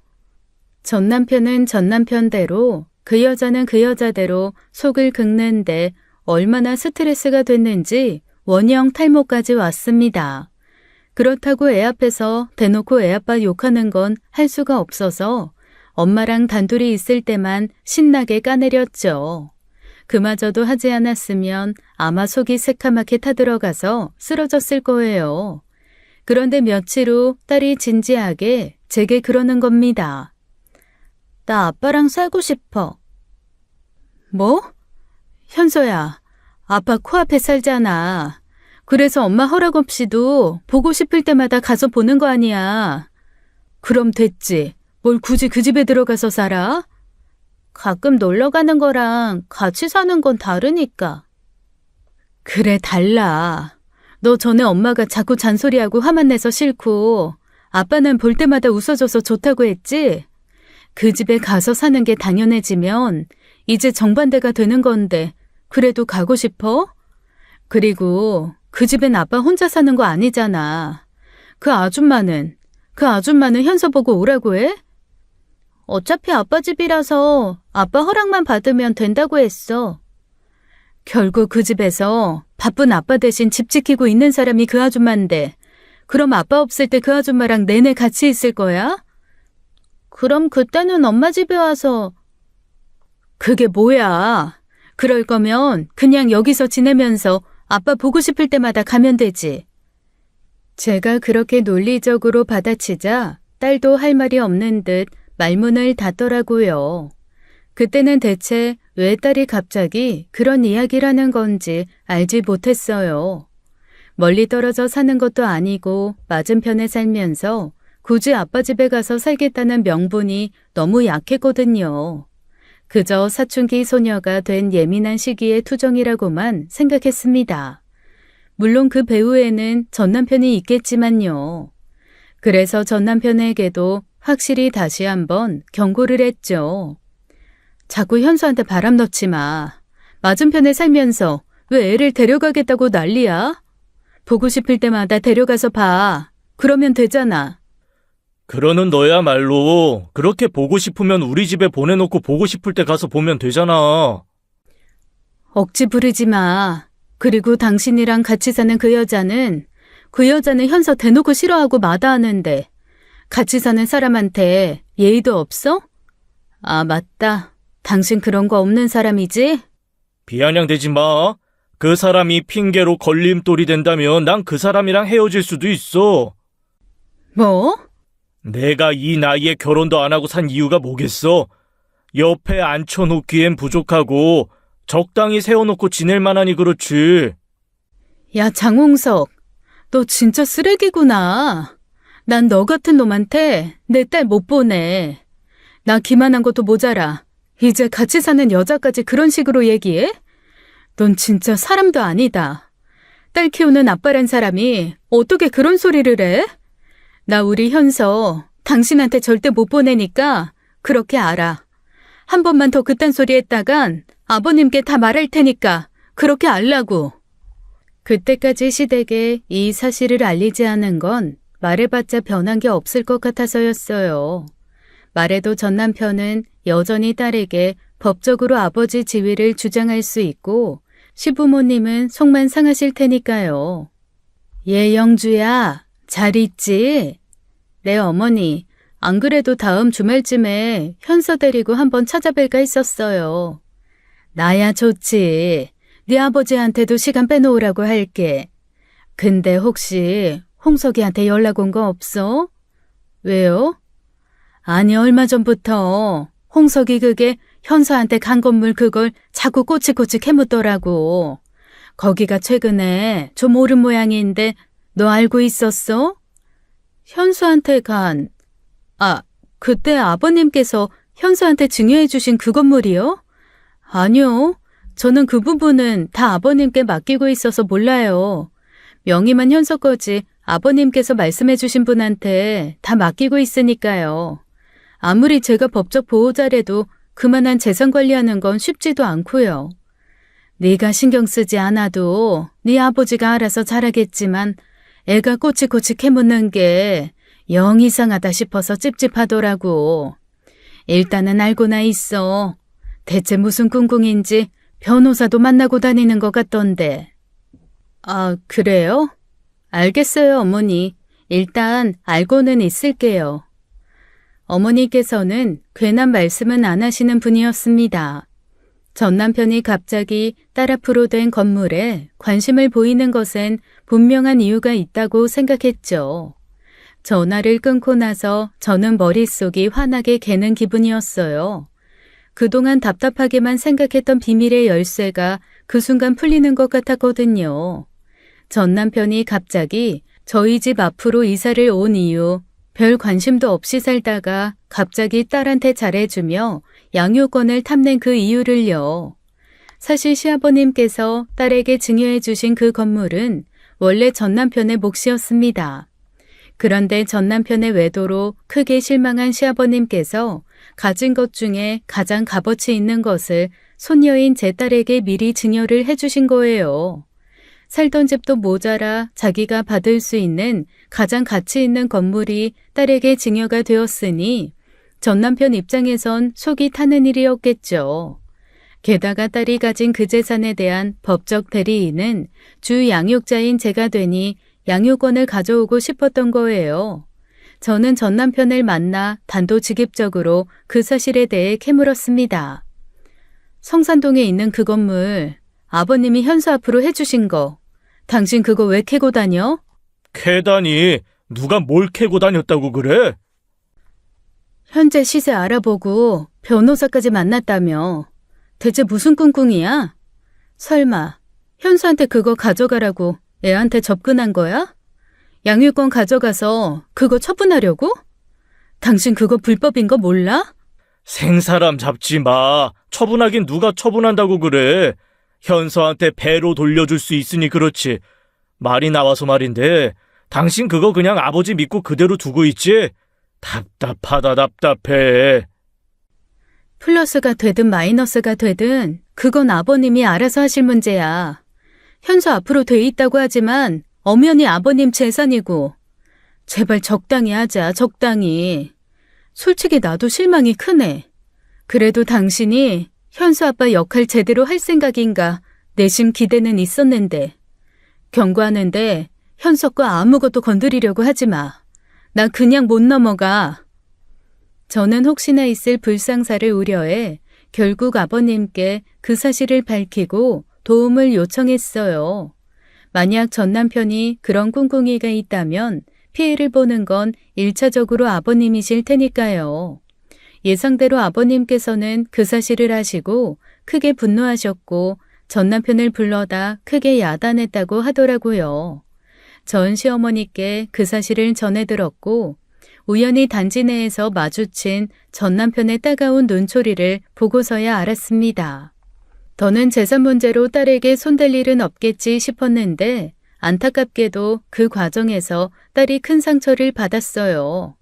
어른들 일은 어른들이 알아서 조용히 처리한다고 한 건데도 딸의 귀에 그 사실들이 들어가 버리고 만 거예요. 딸은 아빠가 자기랑 살고 싶어 찾아온 게 아니라 자기 앞으로 된 할아버지의 증여 재산을 노렸다는 걸 알고 큰 충격을 받았죠. 현서야, 자? 엄마랑 얘기 좀 할까? 아니? 그래, 자. 근데 현서야, 아빠가 꼭 그런 이유만으로 현서랑 살겠다고 한 건 아니야. 현서는 아빠한테도 하나밖에 없는 자식이고 딸이니까 같이 살고 싶은 마음은 확실히 있었어. 여러 가지 여건상 엄마가 키우는 게 맞다고 생각해서 엄마랑 사는 거지. 너무 아빠 진심까지 미워하지 마. 응. 딸에게까지 괜한 원망을 심어주고 싶지 않아 없는 이야기까지 지어내며 다독인 거예요. 하지만 딸의 힘없는 대답 소리에 가슴이 너무 아프더라고요. 그러던 어느 날 문 앞이 꽤 소란스러웠습니다. 그때 다행히 딸은 학원에 가고 엄마와 저 둘뿐이었는데 엄마가 무슨 일인가 싶어 나가서 귀를 기울여 보더라고요. 한참 그러고 있더니 소란스러움이 사라지자 와서 그러는 거예요. 현서애비, 그 여자랑 쫑났다 쫑. 그 여자 나가는 소리였어? 짐 싸들고? 정황상 그래.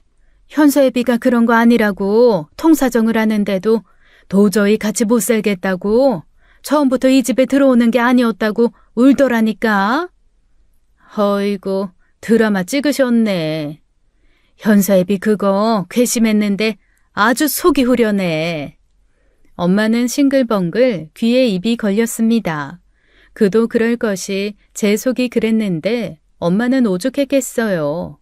딸 두고 바람난 사위를 이웃으로 두고 마주치고 살아야 하니 그동안 속을 끓였던 거죠. 일이 그렇게 됐으니 전 남편도 이제 목적을 완전히 잃고 이사가겠거니 잠시 기대를 했었습니다. 그런데 며칠이 지나도 이사 나갈 낌새는 보이지 않았고 근처 부동산에 물어봐도 내놓은 집이 아니라는 거예요. 눈에 안 보였으면 좋겠다 싶던 차에 우연히 지하 주차장에서 마주치게 되었죠.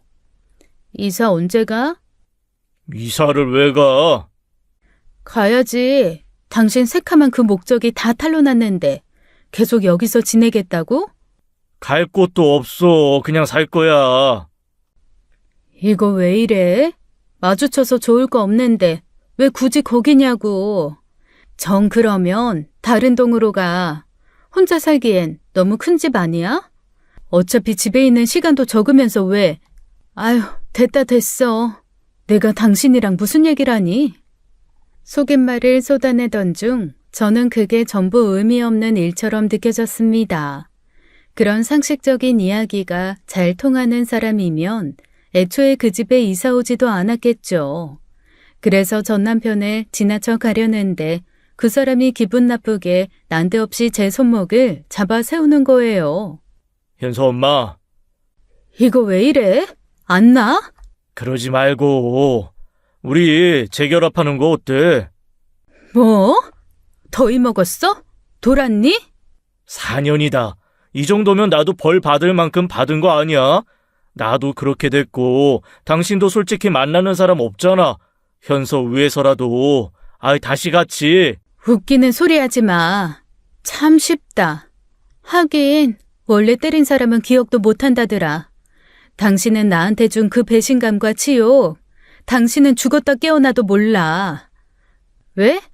나는 당신이랑 다시 사랑할 생각도 없고 설사 그런 일이 기적처럼 벌어진다고 하더라도 난 당신처럼 배우자를 농락하고 기만하는 그런 파렴치한 짓은 못하거든. 복수를 위해서 인간성을 포기할 순 없지. 고작 당신 같은 사람 때문에. 사람이 실수를 할 수도 있지. 실수에 비해 너무 과한 처사라고 생각하지 않아? 나 그 일로 잃은 거 많아. 아버지한테 버림받고 명망도 잃었고 병원 내 입지도 좁아져서 승진은 꿈도 못 꿔. 그뿐이야? 상속 재산 절반 이상이 당신이랑 형서 앞으로 갔는데 당신도 양심이 있으면 그러면 안 되지. 당신 잃은 거 나밖에 더 있어? 막말로 내가 그거 법정 시비만 걸면. 하고 싶으면 해. 얼마든지. 현서 엄마. 실수는 내 의도치 않게 뭔가 벌어졌을 때를 실수라고 하는 거야. 작정하고 5년을 배우자를 속인 시간이 아니라. 양심? 당신 입에서 양심 얘기가 나오니까 좀 역겹네. 자식 생각해서라도 좀 정신 차리고 살자. 자기가 벌인 짓은 별일 아닌 취급하며 사람을 몰아세우고 재결합을 운운하다니요. 부부란 뭘까요? 살면서 전 남편처럼 인간의 밑바닥까지 박박 긁어보게 된 사람은 없었어요. 이래서 부부도 적당한 거리가 필요하다고 하나 봅니다. 보통 적당한 거리감이 있는 사람들에게 예의를 지키기 마련이잖아요. 전 남편이 이사 갈 생각이 없다면 제가 이사를 가야겠다는 결심을 했어요. 며칠 후 바로 전 시부모님께 그 사실을 알렸죠. 어머님께서는 차마 못 볼 꼴을 봤다는 눈을 질끈 감으시고 아버님께선 언짢은 표정으로 허공을 응시하셨어요. 미안하다 영주야. 애가 뭐에 씌인 건지 날이 갈수록 왜 저러나 몰라. 내가 아주 속이 상해 죽겠어. 안 그래도 아버지가 불러다가 자식한테 부끄러운 짓 하지 말라고 했더니 이젠 적반하장이 따로 없더라. 궁지에 몰린 지도 결국 고양이를 물게 된다나? 자기한테서 다 뺏어갔으니 자기도 뭐라도 해야 하지 않겠냐는 거야. 잘 지내다가 왜 저러는지 모르겠어요. 결국 돈 때문이지. 어리석은 놈. 실은 학교 선배가 회사를 차린다는데 거기에 투자를 했는데 그게 잘 안 됐나 보더라. 그래서 돈 문제가 좀 있었나 봐. 1년 전에 네 아버지한테 돈 좀 빌려달라고 왔었는데 거절했거든. 아마 지금 살던 집에도 대출 꽤 끼어 있을 거다. 영주, 너는 적당한 집 찾으면 나한테 이야기해. 부족하면 내가 도와주마. 아니에요, 아버님. 실은 영주랑 저 살기에는 너무 큰 집이기도 해서 이참에 좀 줄여서 이사하고 아버님께 좀 돌려드리고 싶었어요. 아버님께서 어떤 마음으로 제게 그렇게 큰 위자료를 줬는지 알지만 사실 저도 내내 마음이 무거웠거든요. 됐어. 나한테 줘봤자 결국 홍석이 그놈한테나 가겠지. 정 네가 가지고 있기 힘들면 현서 앞으로 돌려라. 그거면 됐어. 확고한 아버님의 생각 때문에 결국 저는 돈을 돌려드리겠다는 마음을 접을 수밖에 없었습니다. 그리고 딸과 함께 이사갈 집을 찾기 시작한 거예요. 앞으로 남편 때문에 제 인생이 180도 달라질 것은 꿈에도 모르고 말입니다. 한창 이사 준비를 하던 저는 우연히 전 시아버님과 전 남편 병원에 입원한 지인의 병문안을 가게 되었어요. 얼굴 아는 사람이 있어 불편했지만 시간도 많이 지났고 설마 알아볼 사람이 있을까 싶어 얼른 다녀오자 싶었죠. 그런데 그곳에서 전 남편의 친구이자 동료 의사를 만나게 된 겁니다. 재수 씨. 네? 아, 현호 씨, 잘 지냈어요? 저야 잘 지냈죠. 오랜만이에요. 여긴 어쩐 일이에요? 혹시 어디... 지인 병문안으로 온 거예요. 그러시구나. 그럼 이만, 제가 시간이 없어서. 하필 그냥 지인 수준이 아니라 전 남편 고등학교 동창인 남자라 불편해서 얼른 자리를 뜨고 싶더라고요. 그렇게 그냥 지나치려는데 갑자기 그 남자가 저를 붙잡는 겁니다. 저기 재수 씨. 네? 저기 전화번호 좀 알려주시겠어요? 따로 할 말이 있는데. 저한테요? 네, 지금 바쁘다고 하시니까 언제 시간 내서 따로 이야기할게요. 저는 망설이다 오랜 시간을 끌고 싶지 않아 번호를 넘겨주었습니다. 전 남편 지인이라 찝찝하긴 했지만 전화번호 정도야 알려주고 이상하다 싶으면 차단하면 되겠거니 한 거예요. 그런데 그날 저녁 바로 연락이 오더라고요. 주말 저녁으로 약속을 잡는데 솔직히 말해서 만나고 싶지 않았습니다. 그래서 애둘러 딸 핑계를 대며 거절하며 전화로 이야기하라고 했죠. 그런데 자꾸 시간을 맞춰서 얼굴 보고 얘기하자는 거예요. 시간 많이 잡아먹지 않을게요. 얼굴 보고 해야 할 말인 것 같아서요. 꼭 나와주세요, 꼭이요. 결국 제가 그 자리에 나간 건 원래 안 그러던 사람이라 그 이상 거절하기 어려웠다는 점도 있었습니다. 이미지가 괜찮았던 사람이었고 동료들 사이에서도 평판이 좋은 걸로 알고 있었거든요. 남편 지인이지만 굳이 남편의 모든 지인을 적으로 둘 필요도 없었고요. 그렇게 나간 자리에서 저는 상상도 하지 못했던 뜻밖의 이야기를 듣게 된 거예요. 실은 홍석이가 저한테 부탁 하나를 했었어요. 어떤 부탁이요? 좀 황당하기도 하고 기가 막힌 부탁이었는데 제가 거절하니 대학 때 이야기를 꺼내더라고요. 그때 그 남자의 씁쓸한 표정을 보면서 순간 저는 잊고 있었던 일 하나를 떠올렸습니다. 처음 연애 때부터 남편이 술에 취하면 가끔 꺼내던 말이 있었거든요. 그 친구가 고등학교 때부터 형편이 많이 좋지 않아서 나라의 지원을 받았던 모양입니다. 그걸 알고 시아버지께서 생활비 지원을 해준 모양이에요. 그런데 남편이 그 일을 가끔씩 들먹이더라고요. 그때는 우리 아버지한테 100만 원씩 넙죽넙죽 받아가던 녀석이 의사랍시고 이제 벤츠도 타고 다닌다.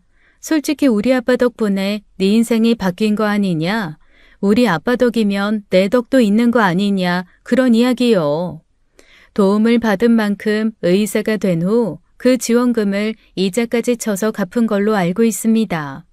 그런데도 그 이야기를 꺼내며 사람 민망하게 굴 때가 있었어요.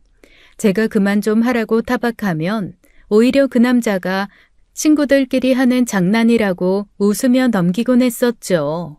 그때도 씁쓸한 표정이 드러나곤 했는데 잊고 살던 기억이 그 똑같은 표정을 보니 되살아나는 거예요. 솔직히 자존심이 상하더라고요. 알잖아요. 어지간하면 아버지 생각해서 홍석이 부탁 다 들어주는 거. 근데 그때는 괜히 어깃장을 놓고 싶은 마음이 들더라고요.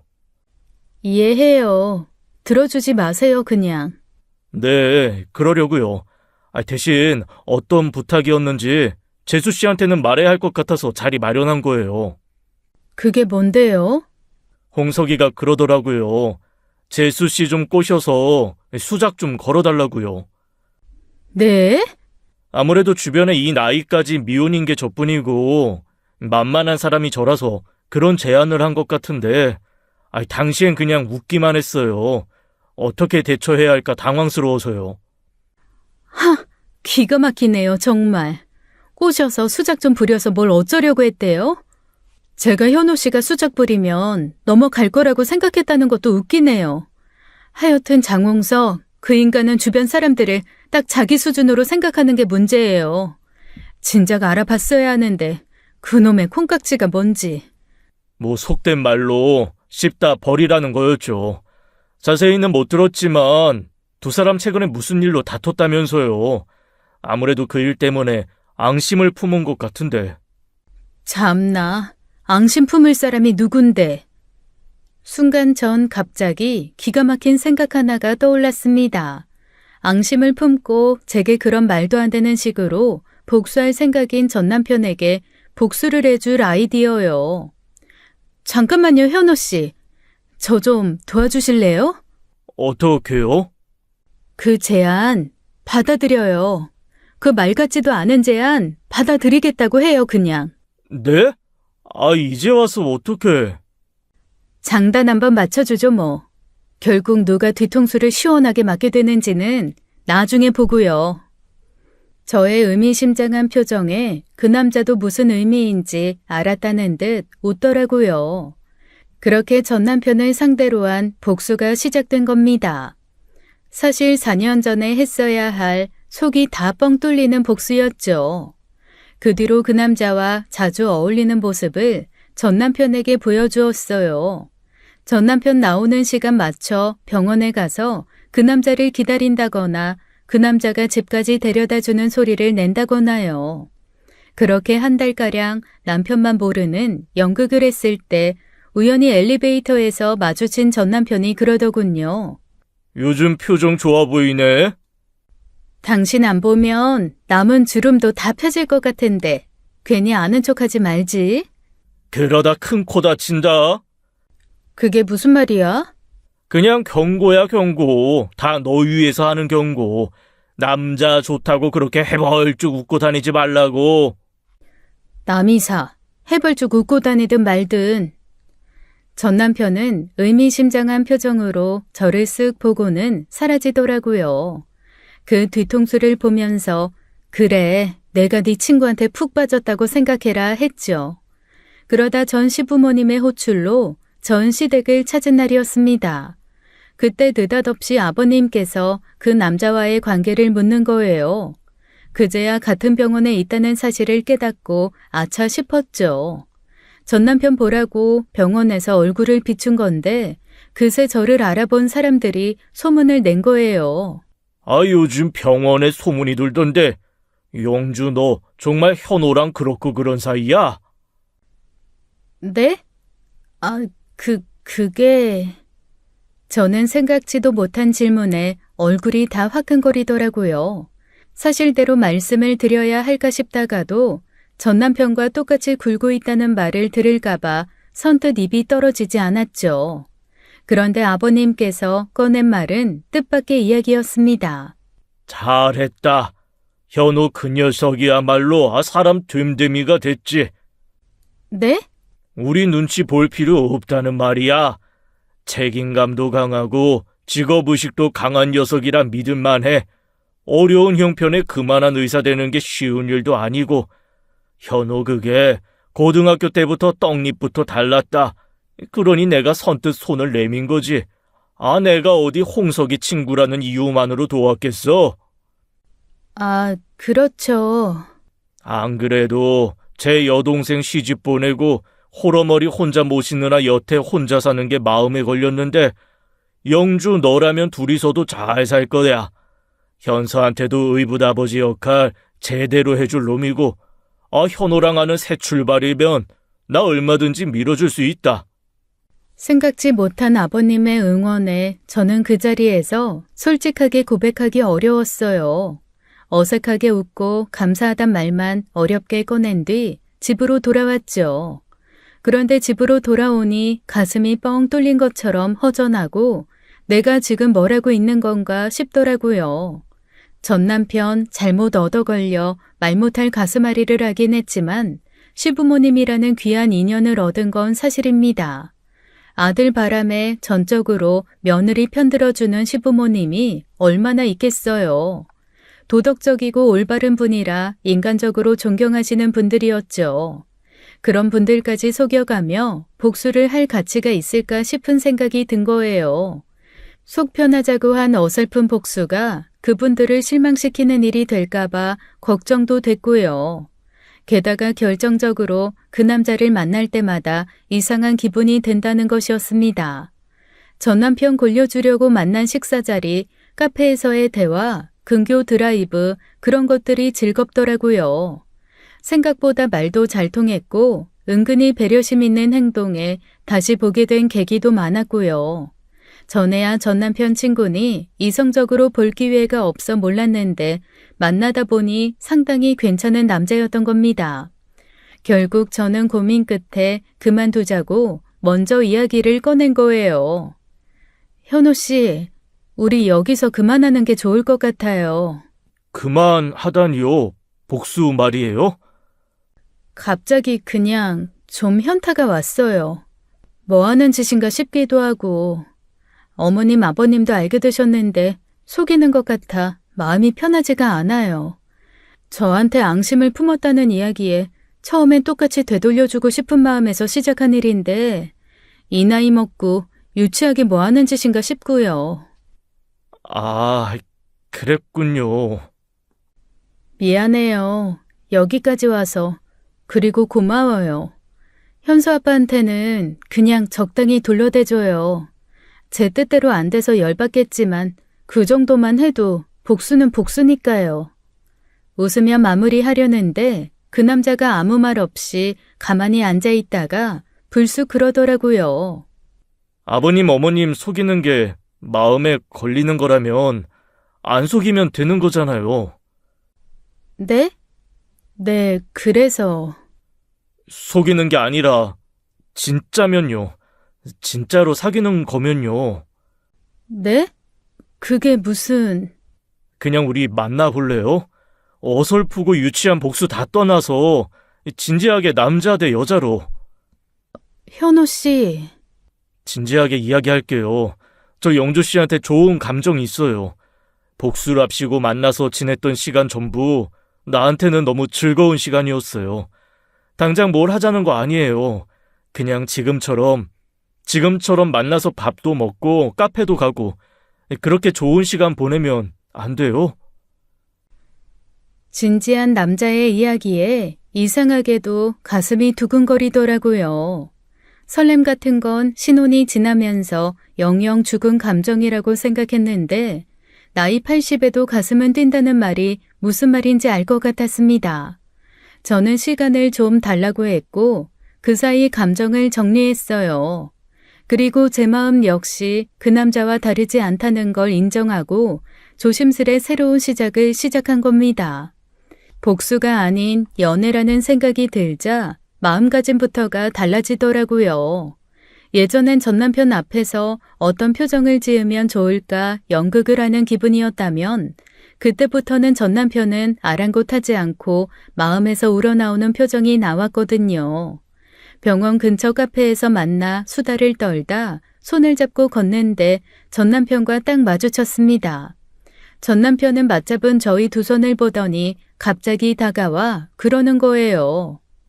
야, 성현호, 이제 그만해도 돼. 영주야, 내가 너 조심하라고 했잖아. 그러다 큰 코 다친다고. 너 아주 내가 친 덫에 보기 좋게 걸렸어, 알아? 무슨 말이야 그게? 눈치가 빠른 줄 알았더니 영. 하긴 너가 눈치가 빨랐으면 5년이나 속아줬겠냐? 내가 현호한테 시켰어. 너 좀 가지고 놀다가 버려달라고. 알잖아. 성현호 내 부탁이라면 뭐든지 하는 거. 전 남편은 비열한 웃음을 흘리며 저를 마음껏 비웃어줄 준비를 하고 있었습니다. 하지만 저도 남자친구도 전 남편 장단에 맞춰줄 생각이 없었어요. 그냥 별말 없이 빤히 쳐다보기만 하자 당황한 듯 저희 둘을 보다가 그 손을 탁 치는 거예요. 못 들었어? 너 제대로 속아 넘어갔다고. 현호 이 자식이 너한테 진심인 줄 알았어? 야, 너 표정 가관이더라. 더 깊어지기 전에 말해주는 거야. 가요, 현호 씨. 어? 야, 못 들었어? 현호 씨 시켜서 나 가지고 놀다 버려달라고 했다면서. 그래서 뭐? 그래서 뭐? 야, 한영주, 그러니까. 그러니까 뭐. 알았어. 알았다니까. 그럼 곧 놀다가 버리겠네. 알려줘서 고마워. 됐지? 하, 너 지금 내 말 못 믿는 거야? 야, 성현호, 그만해. 너가 이야기해봐. 홍석아, 그만하자. 뭘 그만해? 영주씨 처음부터 알고 있었어. 너가 나한테 어떤 제안을 했는지. 그러니까 그만해. 이게 무슨 소리야?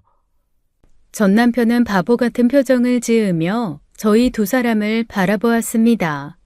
그 모습을 보니 좀 통쾌하더라고요. 처음 그 모습을 보려고 시작한 관계였는데 결국 진짜 복수를 완성한 거였어요. 그것도 더 통쾌한 방식으로요. 다 알고 있었어. 당신 즐거워 보이던데. 그동안 많이 즐거웠지? 그럼 된 거 아니야? 아, 내가 걔처럼 차이는 모습은 못 봐서 그건 좀 억울하겠네. 근데 그렇게는 안 될 것 같아. 우리 조만간 결혼할까 싶거든. 결혼? 하! 웃기고 있네. 너랑 성현호가 결혼이라고? 말도 안 되는 소리 하지 마. 니네 둘이 무슨 결혼이야? 고마워. 당신 덕분에 좋은 사람 만나서 좋은 인연 맺게 됐네. 이러다 아까운 청춘 평생 혼자 살까 싶었는데. 하! 이제 둘이 짜고 치고 나 엿먹어보라 이거구나. 야, 성현호. 현서 엄마는 그렇다 치고 너까지 이 장난에 맞춰놓으라? 우리 아버지가 너한테 어떻게 했는데? 잘해주셨지. 그래서 아버님이 아끼시는 며느리 내가 잘해주려고. 전 남편은 크게 충격받은 듯 얼어붙어 말도 제대로 하지 못했습니다. 그 곁을 지나치는데 어찌나 통쾌하던지요. 그렇게 한참 멀어지고 나서 갑자기 남자친구가 그러더라고요. 근데 아까 했던 말 진짜예요? 결혼할 거라는 말. 아, 그거야. 그냥 현수 아빠 열받으라고 꺼낸 말이죠. 무슨 결혼이에요. 얼마나 됐다고. 알아요. 그냥 좀 설레서. 전 솔직히 결혼 생각까지는 없었습니다. 딸아이가 있으니 쉬운 일은 아니었어요. 엄마로만 살겠다던 결심은 온데간데 없이 마음이 시키는 대로 따르는 것도 어쩐지 죄책감이 들었는데요. 그런데 뜻하지 않게 제게 결혼 제안을 한 건 다른 사람이었습니다. 전 시부모님께서 저희 두 사람을 불러다 점심을 사주시면서 불쑥 결혼 이야기를 꺼내신 거예요. 아, 그래서 식은 올릴 거야? 현호, 너도 식장에 한 번은 들어가 봐야지. 네? 아닙니다. 사실 거기까진 이야기해보지 않았었어요. 먼 일이기도 하고. 알 것 다 알고 나이도 있는 대로 먹은 것들이 너무 재고 따지지 마라. 내가 보기엔 둘이 영락없는 천생연분이요. 나는 아주 둘이 잘 됐으면 좋겠다고. 줄에는 내가 서줄 수도 있고. 아버님, 너무 이른 이야기예요. 저희는 그냥 이렇게만 지내도 좋아요. 영준이 마음도 잘 알아. 근데 우리가 현우 얘도 잘 알고 너도 잘 아니까 하는 소리지. 설마 홍석이 그 녀석 때문이야? 그 녀석 눈치 보는 건 아니지? 아니에요, 그런 건. 그런 거 아니면 식 올려라. 너무 늦지 않게. 전 시부모님께 받는 재혼 제안이라니 아마 그런 사람 많지 않을 겁니다. 어쩐지 쥐구멍이라도 있으면 들어가 숨고 싶은 심정이었어요. 그런데 그렇게 기분 좋은 식사를 하고 나서는 길에 하필 그 식당에 들어서던 전 남편을 만난 거예요. 그곳에서 다른 병원 의사들과 모임이 있었던 모양이더라고요. 전 남편은 저희 네 사람을 보더니 기가 막히다는 듯 쳐다보다가 갑자기 제 남자친구에게 달려드는 겁니다. 이게 진짜? 야, 성현호, 너 진심이야? 진심으로 현서 엄마랑 결혼하겠다는 거야? 너 솔직히 이야기해봐. 너 우리 현서랑 이 사람 재산 노리고 접근하는 거지? 그렇지 않고서야 갑자기 네가 왜 이 사람이랑 붙어먹어? 이 자식이 어디서? 그때 잠자코 있던 아버님께서 남편의 정강이를 후려쳤습니다. 전 남편은 꽁꽁이 발로 뛰며 아파 어쩔 줄을 몰라 했어요. 전 남편과 함께 왔던 지인들도 화들짝 놀라 당황했고요. 세상 사람들이 어디 다 너 같은 줄 알아?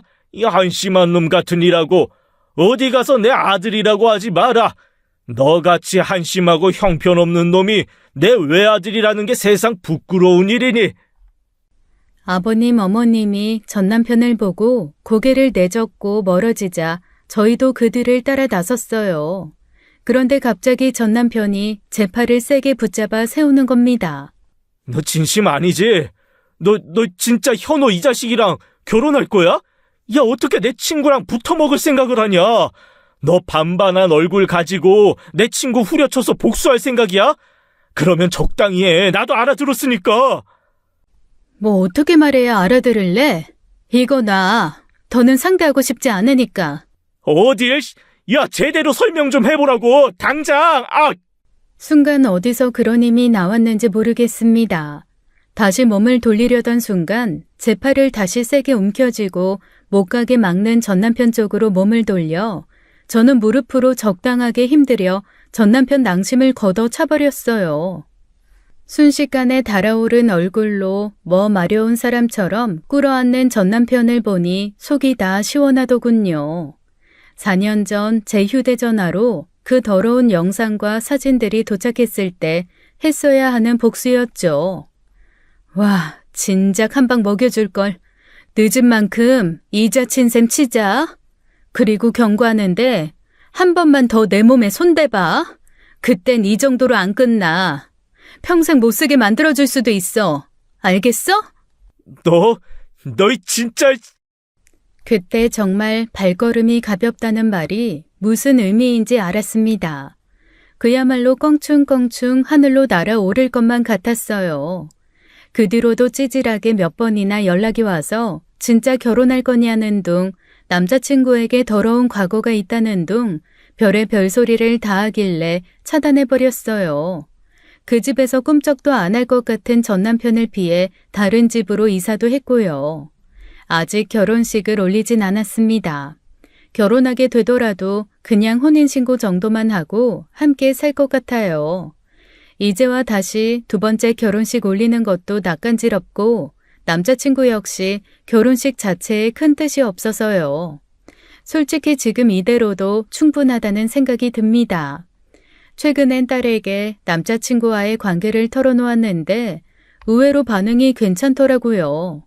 전 시부모님 영향도 있었고 실제로 남자친구가 딸에게 점수를 잘 따기도 했거든요. 셋이 어울리는 시간이 많아지면서 딸과 있었던 크고 작은 갈등도 자연히 해소되었고 딸이 바쁜 제게 가졌던 불만들도 알게 되어 앞으로는 일을 줄이고 함께 많은 시간을 보내기로 했어요. 세상 든든한 내 편이 하나 더 생겼다는 게 이렇게 좋은 일인지 새삼 느끼고 있는 요즘입니다. 이제는 상처보다는 상처에 난 새살에 감사하며 나쁜 일은 뒤로하고 즐거운 미래만 생각하려고요. 지금까지 사연 읽어주는 남녀였습니다. 끝까지 시청해주신 여러분 감사드리며 저희는 다음 사연으로 돌아올게요. 감사합니다.